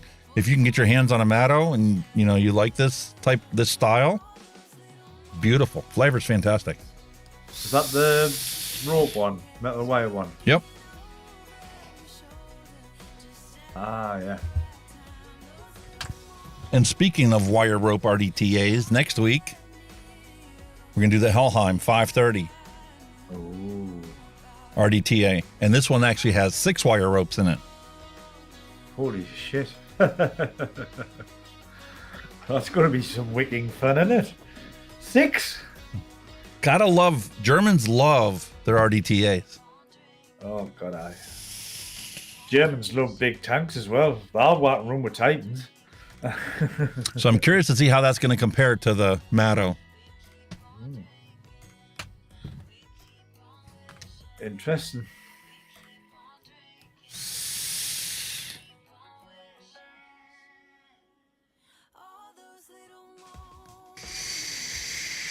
I used to get confused. Like I said, when I first seen wire ropes, I'm thinking, how is that going to actually work? You know what I mean? But you think everything would capillary run down, action, simple science, my friend. That's what I'm saying. You'd think everything would run down rather than up, but obviously it comes up, doesn't it? Clever stuff. What if we could make actually wicks out of ropes? Just have rope wicks? They've done it before. Now, granted, I mean, they used to simply have the cotton hang down into the tank. That's and just right. the fact of moving it when you go to vape it, is enough to splash liquid onto the cotton and keep it saturated. Yeah. Because you don't actually vaporize all the liquid inside the cotton. No. Well, you wouldn't. You should be drying it out all the time, wouldn't you? You'd be dry hitting it. If everything went one hit. Wouldn't take very long to dry hit it. Nah. It's clever stuff. All right, so we're going to do a random recipe? Do a random recipe. And I'm going to quickly run to the little boy's room. Because that bloody shit gone straight through me. I still haven't finished my first can. My wife would be saying I should put a nipple on the can. Taking so long.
All righty, let's see what we can make today.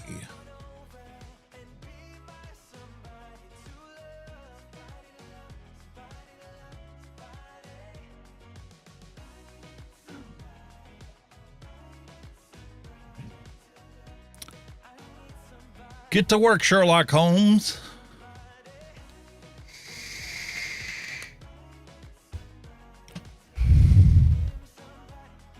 This is interesting. The mango extreme I've mixed up before. I actually cut back the sweetener on here. I originally thought, oh, this is fantastic. And then by the time I got done with the tank, I'm like, maybe I should cut the sweetener back just a hair on this one.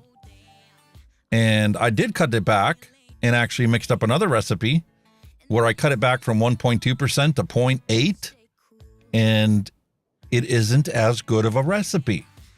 It needs that sweetness that's in there. So now I completely understand why he said put, 0.2% of cooling in there if you want to get more of the mango profile out of it. Because by cutting back the sugar, you are removing the taste buds necessary for you to be able to experience the entire palette of this recipe. So I thought that was pretty interesting. Nice little experiment. Learned something more about DIYing. The sweetener takes a bigger role in your liquid and your recipe outcome than just the sweetness that it imparts. Some of those flavors that we need to have to recognize it need that sweetness in it. Never done learning new things.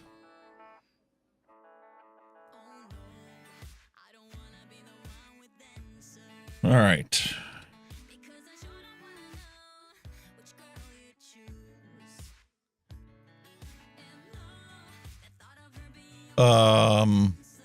Sorry, but I don't see vanilla custard and raspberry being a diner lady rice pudding clone. No. How about Kenny's tiramisu? Right, I'm back. Sorry about that, folks. Jesus Christ. Here's Mallory's recipe. How about if I spell it correctly?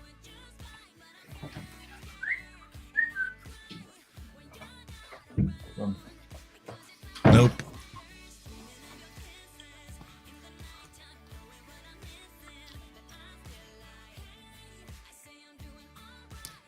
No rice pudding and no tiramisu recipes with the ingredients that I have. Connect you, bitch. I wish there was a way you could search it so that it would be like if you're only missing one ingredient. Oh, yeah. Or two ingredients, Space Turtle, hello and welcome.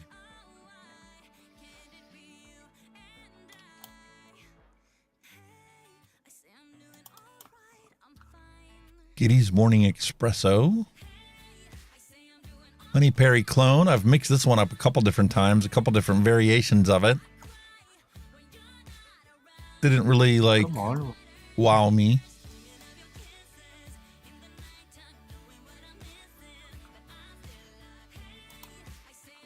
But just a simple root beer float. That's it. Sorry. When I walked out of range, my Bluetooth disconnected and it's going, come on. I was going, oh, get back on. Oh, yeah. Waiting for it to reconnect. Yeah, I was like, come on. Connie, what's going on? What do you think about root beer float? Oh, root beer, Capella, sweet cream, vanilla bean ice cream. Sounds interesting. Sounds interesting. Very simple. 3 recipe ingredients. Yeah. It's what Grim Green used to quit smoking. Root beer. Really? Yeah. All right. So let's see. Capella root beer. Yeah, I couldn't tell you what the actual flavor of root beer is because I've never really had it. Never had root beer. Never had root beer. Sassafras, any of that stuff? It's all kind of a southern history to it. Uh-huh.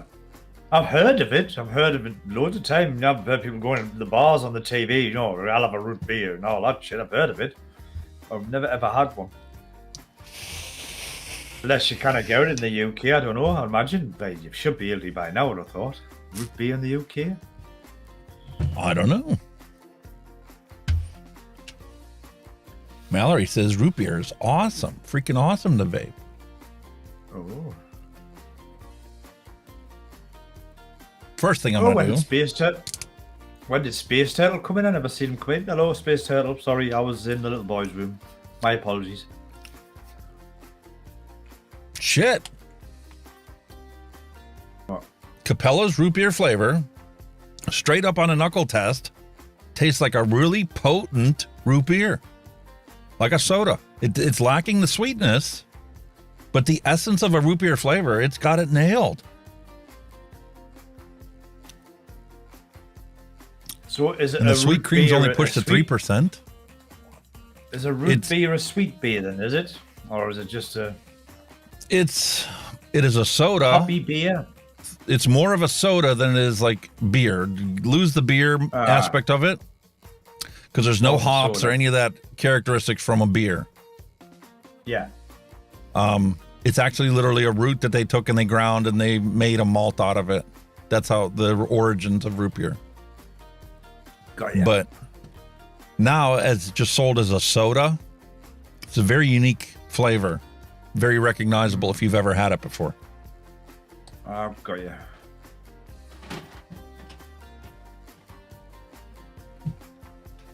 It's shit that you can't mail liquids nowadays. Because I'd love to mail you a 20-ounce soda for you to try that root beer. So never had. Like I say, I don't know if you can get it here in the UK or whatever, but I've heard of it plenty of times, you know.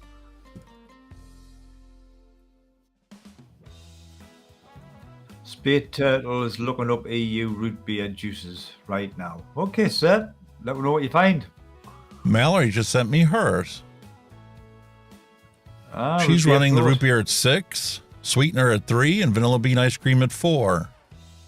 Same This one is ingredients, running yeah? the root beer at 8, sweet cream at 3, and vanilla bean ice cream at 6. Oh. Same recipe, two totally different quantities. Yeah, but it's pretty close. The primary flavoring profile is 8 in here and 6 in Mallory's. She's got 3% of TPA's super sweetener. Is that sweetener or super sweetener? See, I have TFA sweetener, which is a blend. I think she's got it If I'm down not as super mistaken. sweet. I think she's super sweet, judging by that. That's pushing the sweetener quite a bit, and for a soda, it would be. And then vanilla bean ice cream at 4. And in here, we've got the vanilla bean ice cream at 6, and sweet cream at 3.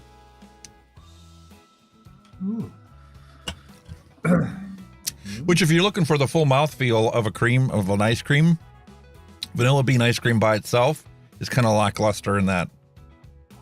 It nails the vanilla, it nails the cream, but the cream is kind of lacking. It's kind of a single monotone, like a powdered milk versus regular milk. Yeah. So I can see the benefit of putting sweet cream in there. But there's no sweetener to this recipe. Whereas Mallory's has got 3% of super sweet. 3%. And this Quite definitely needs sweetener. By itself, this is going to be lackluster. Yeah. You need that drippy, sickeningly sweet mouthfeel, syrupy mouthfeel. So let's adapt this.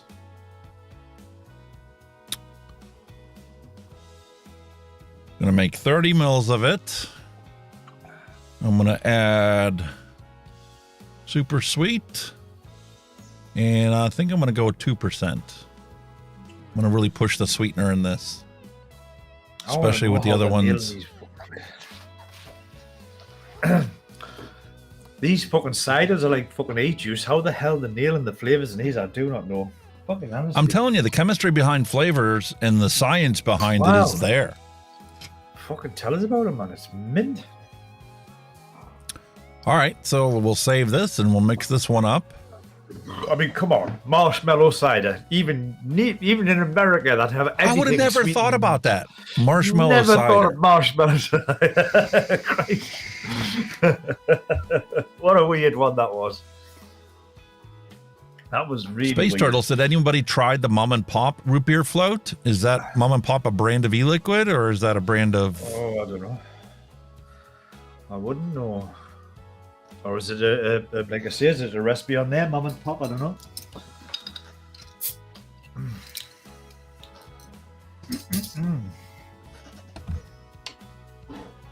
All right, secret sauce, 1.86. All right, let's see this one.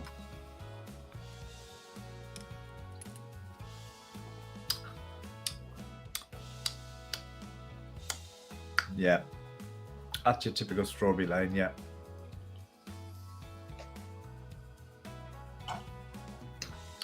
That just tastes like a Copperberg. That's I mean, Copperberg do a strawberry and lime, and that's pretty much on par with that one.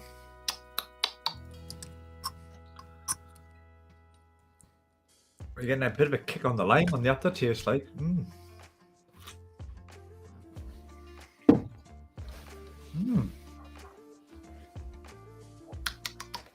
God, it's almost tangy. That's what the problem is. All right, we got that put aside. We'll go straight with our super sweet 0.64.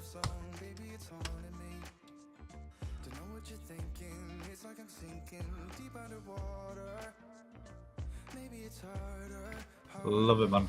Oh, God, that's got a bit of a tang to it, that one. Ooh. Lovely. Ooh, that Now lime. we'll go with our Capella root beer. I can't believe how much this tastes exactly like the essence of a root beer flavor. We need 2.38. Wow.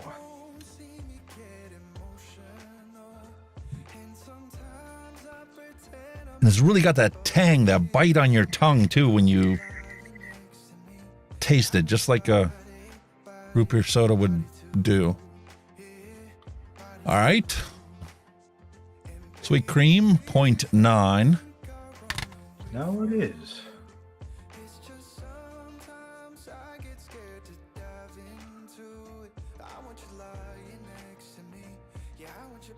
I would drop that down. I think it would be better than that.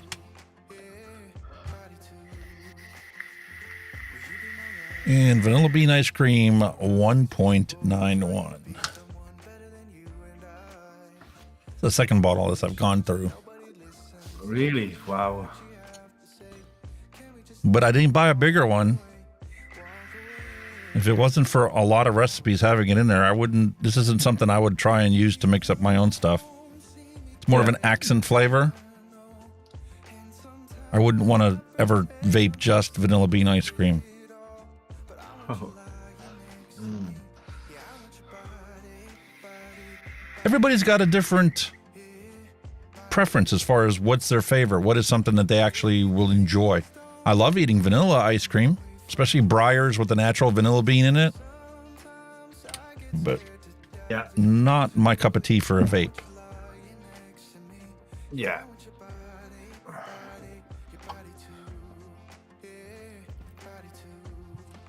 And we need just 1.56 grams of PG to achieve our 70-30 ratio.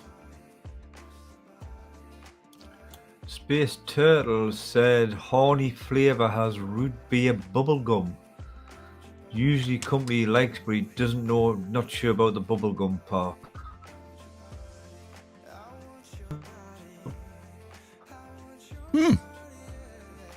I think root beer bubblegum would be pretty interesting. It would be a very delicious flavor.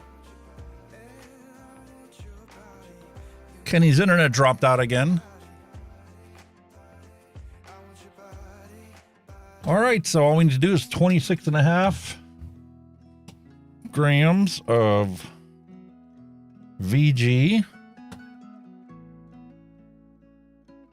And our recipe is complete.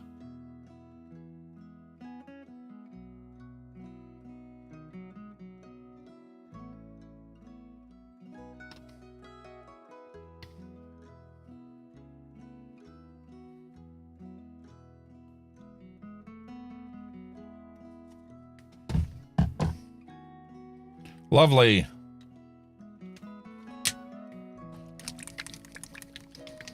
Give this thing a little bit of a stir, a shake.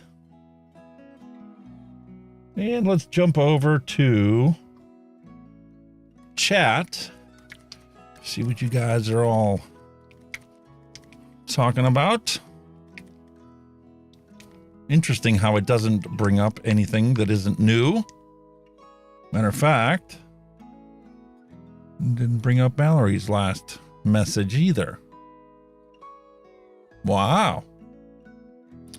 So Mallory says, made a big red soda a couple weeks back and used bubble gum in that because to me, that soda tastes like an ice cream, like a cream soda bubble gum. Yeah, cream soda is completely different than ice cream. That's a very unique flavor as well. If you've never experienced it, it'd be very unique to you.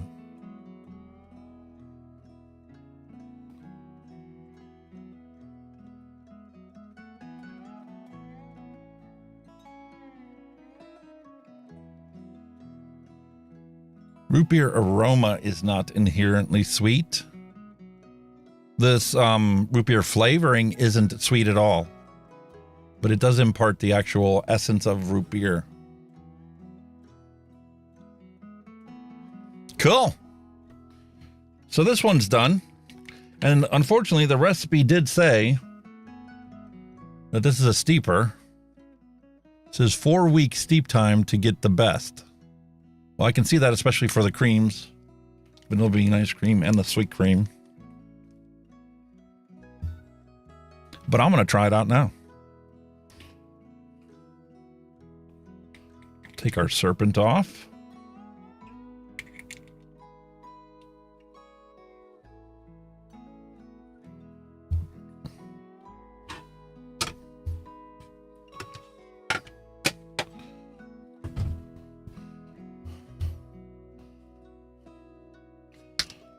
Freshly wicked up. Sure that's on the whole way.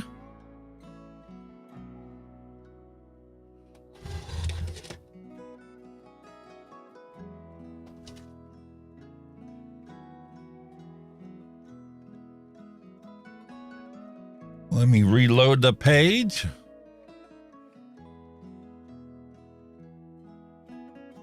And he's back.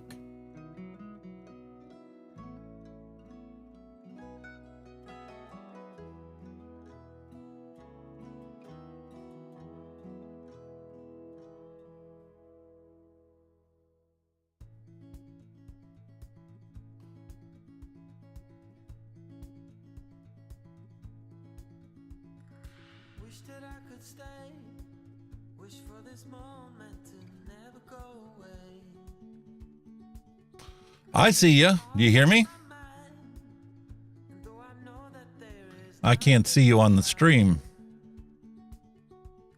You're a beautiful sight in the summer night. And you can't put up a fight in the mid.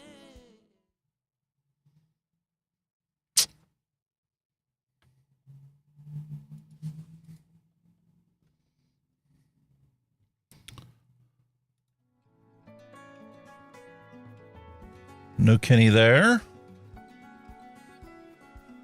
Let's see if we can get him to pop up.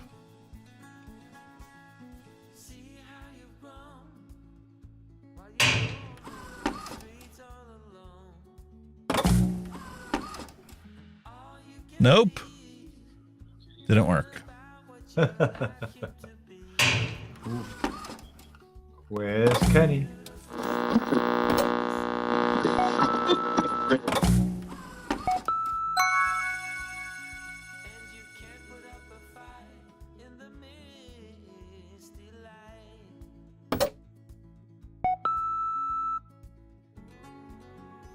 We'll get him here.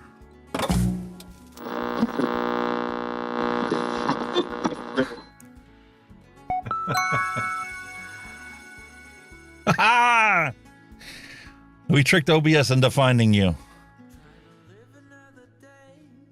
I'm in the void. I'm lost in the void.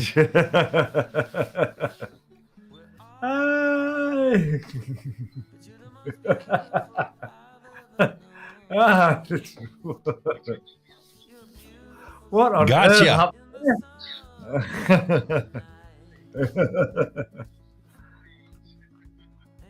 Virgin Mobile, that's who you get your internet through, huh?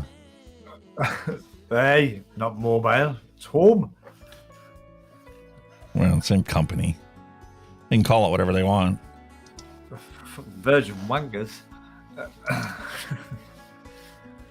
I just don't know. 60 watts could be too much. I'm still getting plenty internet speed for some reason. I don't know what the fucking hell's going on.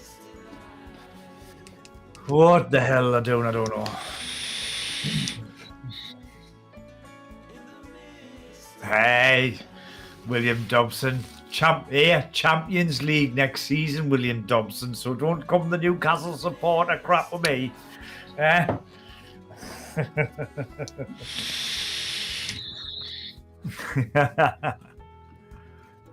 Wow, that is really, really interesting.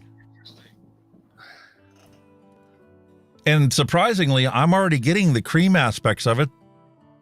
Straight away. It tastes like a root beer float. Yeah, no way. Straight away. Straight away. Shake and vape. Well, that's the advantage of taking and putting sweet cream with vanilla bean ice cream. It isn't the full creamy aspect of the flavor, but you can recognize that there's a milky tones in the flavoring profile. And that root beer is pungent in here.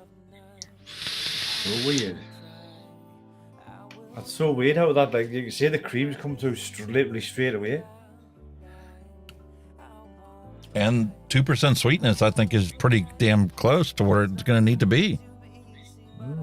This is a good recipe.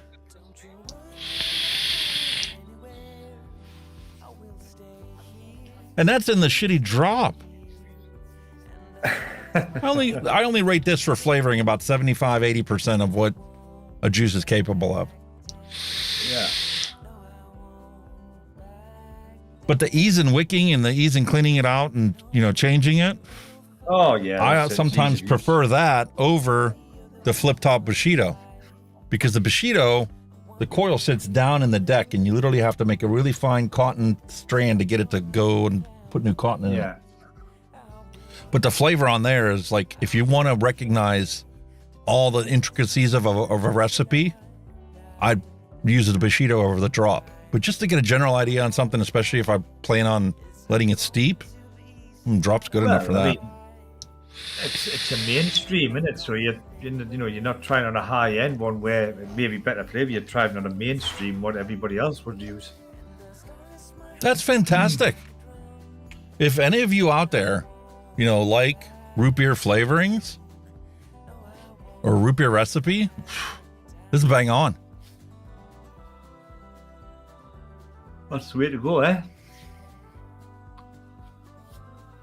Yeah, for it to taste like a root beer float on the shake is very impressive to me. Oh, without a doubt. What's this going to be like when that cream actually comes to full fruition? Yeah. So I'm saying, especially with the two creams in, you know what I mean? It's tasting good as it should, straight away. The root beer, I get the tangy aspects of the root beer, I get the sweet aspects of the root beer, but there's just a characteristic of root beer that it's kind of lackluster or missing in this recipe. And I don't know what that actual flavor, I wouldn't even know what to call it. The essence of root beer is definitely there. It kind of dries out your mouth a little bit too, and then you get the sweetness that coats your mouth. It's a very bizarre experience. But you get that definite tang of a root beer.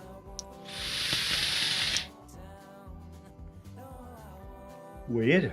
I freaking love that juice. I love that juice. There you go. You found another all. It has been a long time since we've been able to create something that I've really been impressed with right off the bat. That isn't like one of the flavors commercial recipes. It's been a while, like, hasn't it?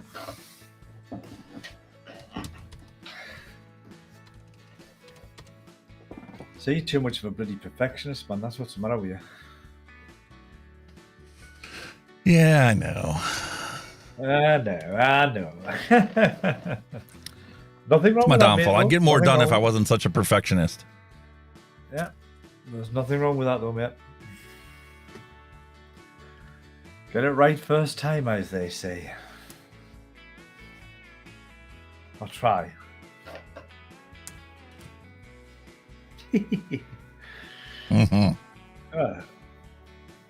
Definitely want to label this one because this is one I want to follow. This is one I would make again. If I just wanted something real quick to whip up that would be a nice change of pace from my usual stuff, now I have two. My first one was the orange that I got from when I was single flavor testing the flavors orange. And when you crank it to the right percentage and you push the sweetness into it, it is an orange crush. Got you. No question about it. I could drink one, I could vape it, it would be identical. Really, that good? Hey, it worked on this scene too now. What up there? I was cleaning my glasses and you just went, what? Yeah, while you were first switching to the scene you were missing, and then all of a sudden you shut up. I don't know what's going on. Gremlins have come back to haunt me, mate.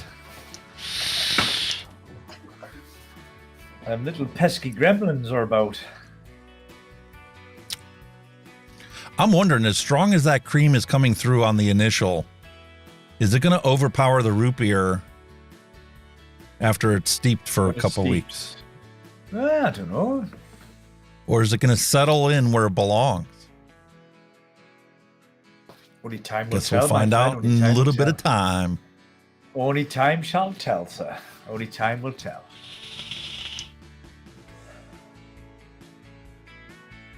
And this is just as sweet as a gingerbread.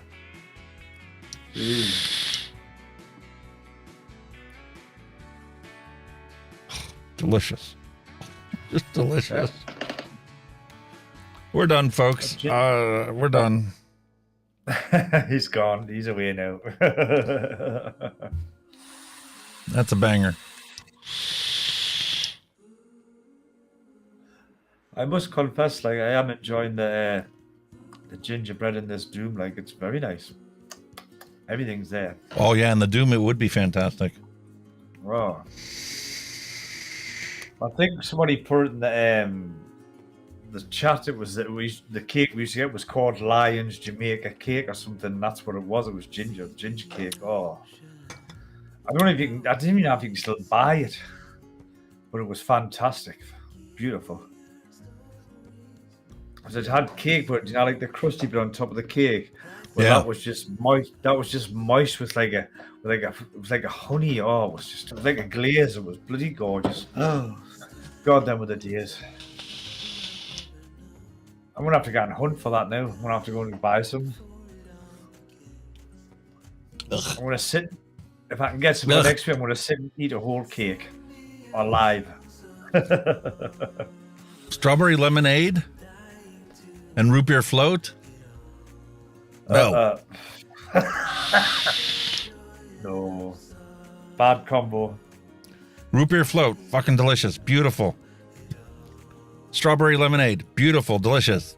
Never put them together.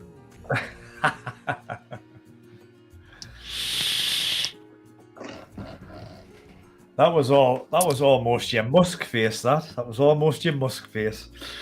I would rather vape musk than do that again. I've smelled vomit at accident scenes that smelled better than that tasted. God.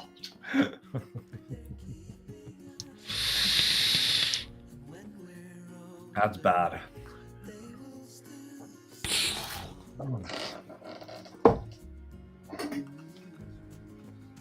Why does that keep going to that? Get on live, that's what it is. There we go. I'm debating. Does it warrant going into a tank? Yes. Gotta be trying the tank if it's good in an RTA. You fucking twisted my arm, dude. Gotta be done. If you're gonna test it, you've got to test it thoroughly, sir. That includes various devices.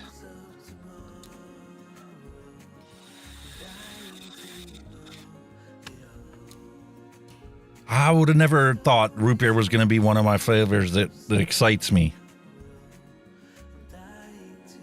I'm just dousing this coil. Well, Dusty County Roads already stated the fact that I can say that that's not going to make it to 4 weeks. I can see myself making a 60 ml bottle of this after the show, though. Yeah. Space Turtle was asking what the RTA was. It was the drop, wasn't it? 1.5. Yeah.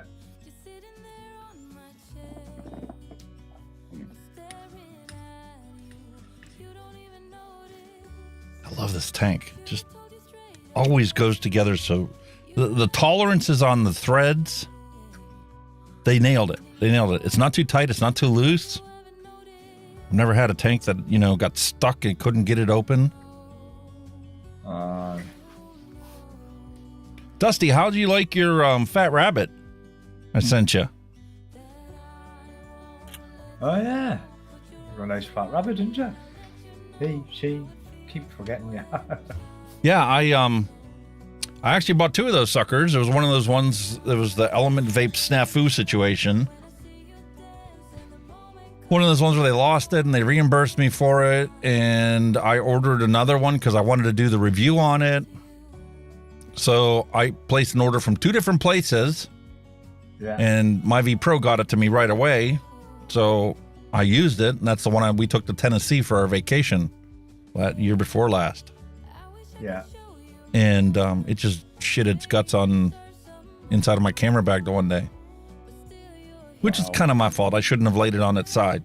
The Arbiter is one of the few tanks I've had where you can lay it any direction for hours or days and it doesn't leak.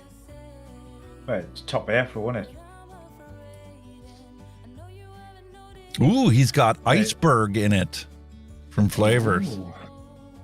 He likes it. Iceberg. Good. I'm glad you appreciate it. Like I said, I had 2 of them. I had used the one, and I'm like, I got a brand new one here that's going in the giveaway. It wasn't my cup of tea, but I'm sure it's fantastic for other people. Yeah, I was alright with it.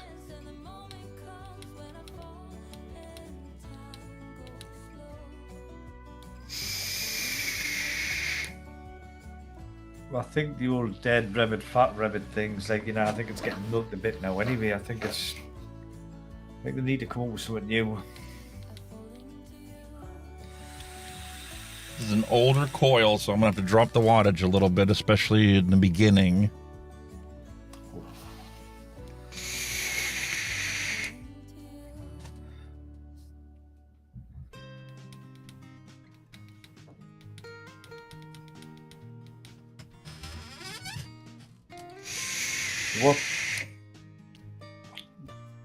What tanks are in? Is that the Arbiter? The Arbiter? What else? It's in the Arbiter. I had a funny feeling it was going to be that, like. Holy fuck. Holy shit, does that change the flavor profile? Yeah, I could tell. Hold on. I know what the problem is. My apologies. Every time we reconnect. It's that thingy, the gate or whatever it is. Freaking auto volume control. Yeah. Auto gain control off. I'm so sorry about that.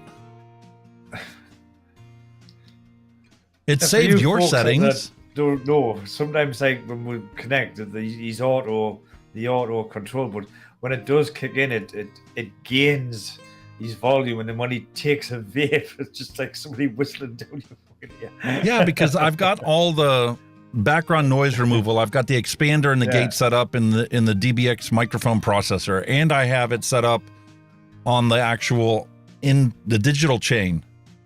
So it literally cuts my volume to 0 when I'm not talking. and I'm not doing anything. And the problem is our Video Ninja that we're using to stream his camera feed to the stream, well, it has auto gain that maximizes the volume. So it's that. And when I vape, it blows your eardrum out. They don't notice it. It's like, just don't read. It blows your eardrum out. I mean, I'm deaf in one ear. I'm now going to be deaf in two in the near future. It's even better. You're loving that now, aren't you? It's even better because now the root beer is forefront and the creams, you could tell it's in there, but it's kind of just a little float in the root beer soda. Yeah.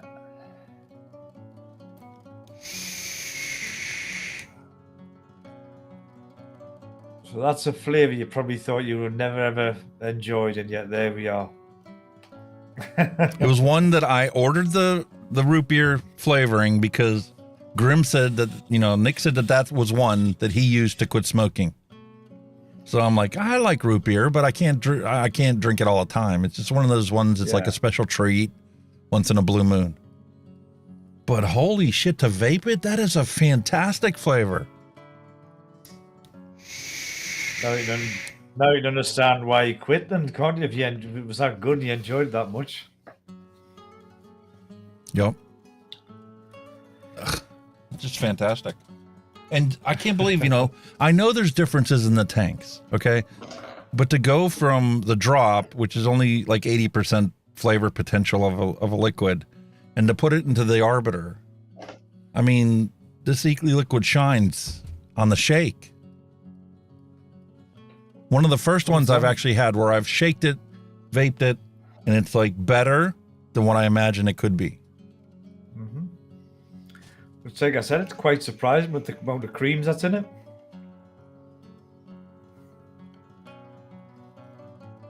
And like when I did it on the drop, the creams were more forefront and the root beer was kind of just competing for, you know, the top. It's like the certain astringent aspects of root beer were just sticking through a creamy layer, right? And when I put it in here, it is a true root beer with a ball of ice cream in it, vanilla ice cream. Wow. Really? Wow. It's exactly what you would expect from a root beer float. I'm just wondering what it'll come out if it does get better if you don't stand. I'm just what's it going to be like as it steeps? Yeah, yeah. And as you get that crust of your e-liquid building up on your coil slowly over time. It's gonna be a weird one. But if it does improve steeping, right, it's gonna be a good one, isn't it? And it is a true soda. The problem with a true soda is sodas and syrup that they use for sodas are inherently sickeningly sweet. But I'm afraid if I pull the sweetener down on this from 2%, it may lose the ability for it to be a shake and vape like it is now. Yeah.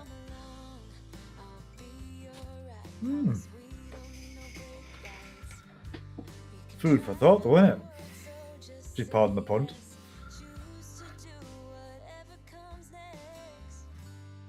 But is it sickeningly sweet to vape at this moment in time? It's appropriately sweet. Appropriately. I like the way you worded that one. It's appropriately sweet. Yeah. A soda is naturally sickeningly sweet. Yeah. All of our sodas that we drink nowadays are way sweeter than they should be. My favorite was when Coke released the sugar-based soda. Got ya. Because when I had, you know, a real sugar Coke, that was my glory. Because yes, it was sweet, but the Coke and that nutmeg aspects of it, it was just perfectly balanced. When you make it out of high fructose corn syrup, it psychologically tricks your brain into realizing how much sweeter it really is. And it's overly sweet. Yeah, I suppose Laura, like you say, sodas are like that now. Wow.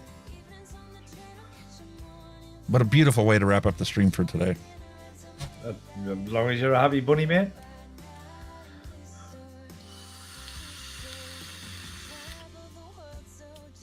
Yep. Man, that makes me so happy though, because I'm literally done with this gingerbread, right? This is the last of it. And now I know I've got something to move on to that is just as good as that. And different. Well, like I say, that stood a week, so I'm just like getting into it now. So how long that'll last, I don't know, but it's going down quite well. That's your gingerbread? Yeah, that's my gingerbread. That stood a week. Look at that. Yours is much darker. I let it sit for 2 weeks before I even opened it. Oh, that's been a week, and it's nice. Really nice. Totally different. I suppose I can see if it left it a bit longer. Yeah. It gets even richer as it sits. I mean, I was vaping that after 3 days because it was that good. It's in here. That's why there's none left. Oh my God. It's in here. It's in there. That's why there's none left. So I thought, I'm going to enjoy the mesh deck on here, and I want something that I like to go in it. And yeah, it's doing the dog's bollocks, like. Root beer has a very distinct tang. Like I said, before when I had it, the other one, it was just those sharp, astringent characteristics that were sticking through. And it's much more pronounced in this Arbiter. I'm wondering if this is not going to end up being an all-day vape because of that. Or will it mellow, like he says, with the proper steep? Only time will tell, sir. This is why I get excited to DIY, because you can come up with some stuff that is just like, oh, this is really, really good. And sometimes the really, really good stuff, after you let it steep, it's like, nah. Strawberry shortcake was one. You mix it and you let it steep, but don't let it steep very much longer than 2 weeks, because 2 weeks it's reached its peak, and it'll maintain that peak for about a month. And then after a month, the flavors just kind of mush together, like if you had a strawberry shortcake ice cream and you just let it sit out in the sun and it melts. That's what happens to the e-liquid after 2 months. Yeah, some of them do. They reach a peak and then they just start to gone down after the. Yeah, because your flavors diverge, and then they continue to diverge later on. They're like the cookie gets too prominent, the strawberry goes away, and it's just like a melted ice cream over cookie. That doesn't sound good. But for those 2 months, oh, is that fantastic. Oh, that's so good. That's getting better.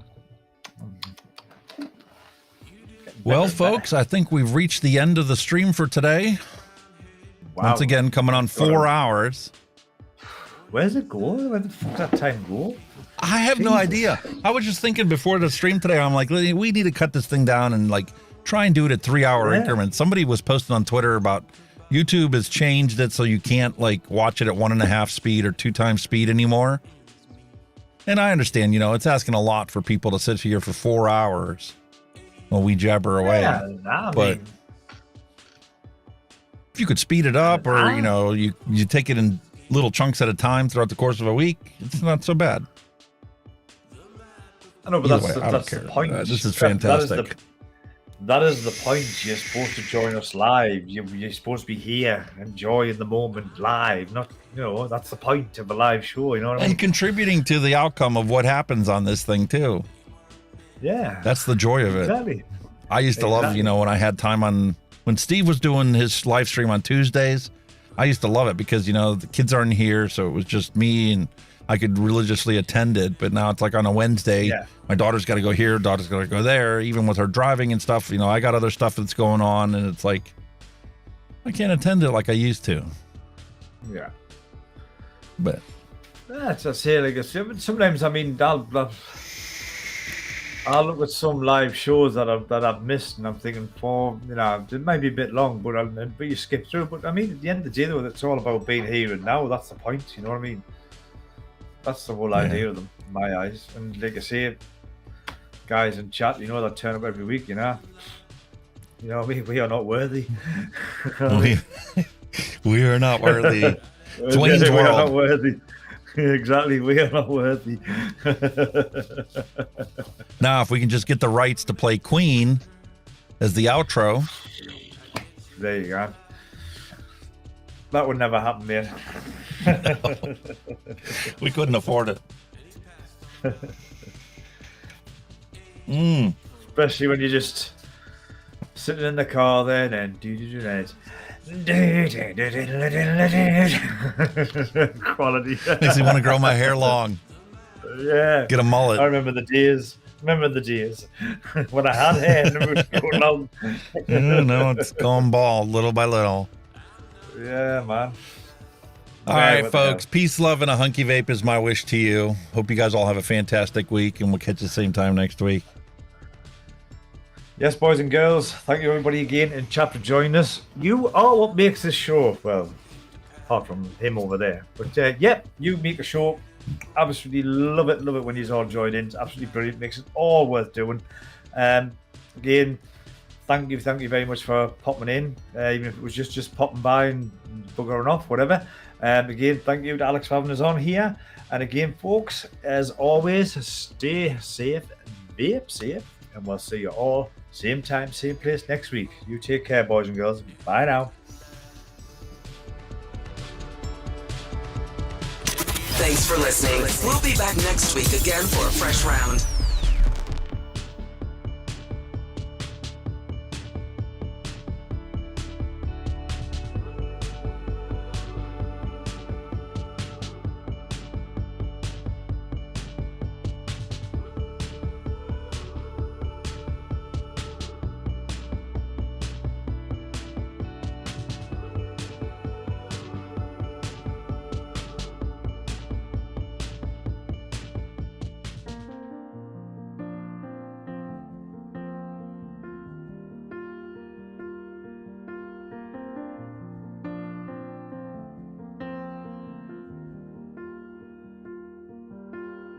Young, and we didn't want to be exposed.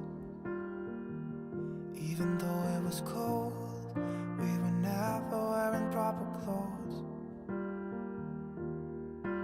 Always trying to be cool, trying to be those bad guys, smoking cigarettes behind the school. Always trying to be cool, trying to be those bad guys, I still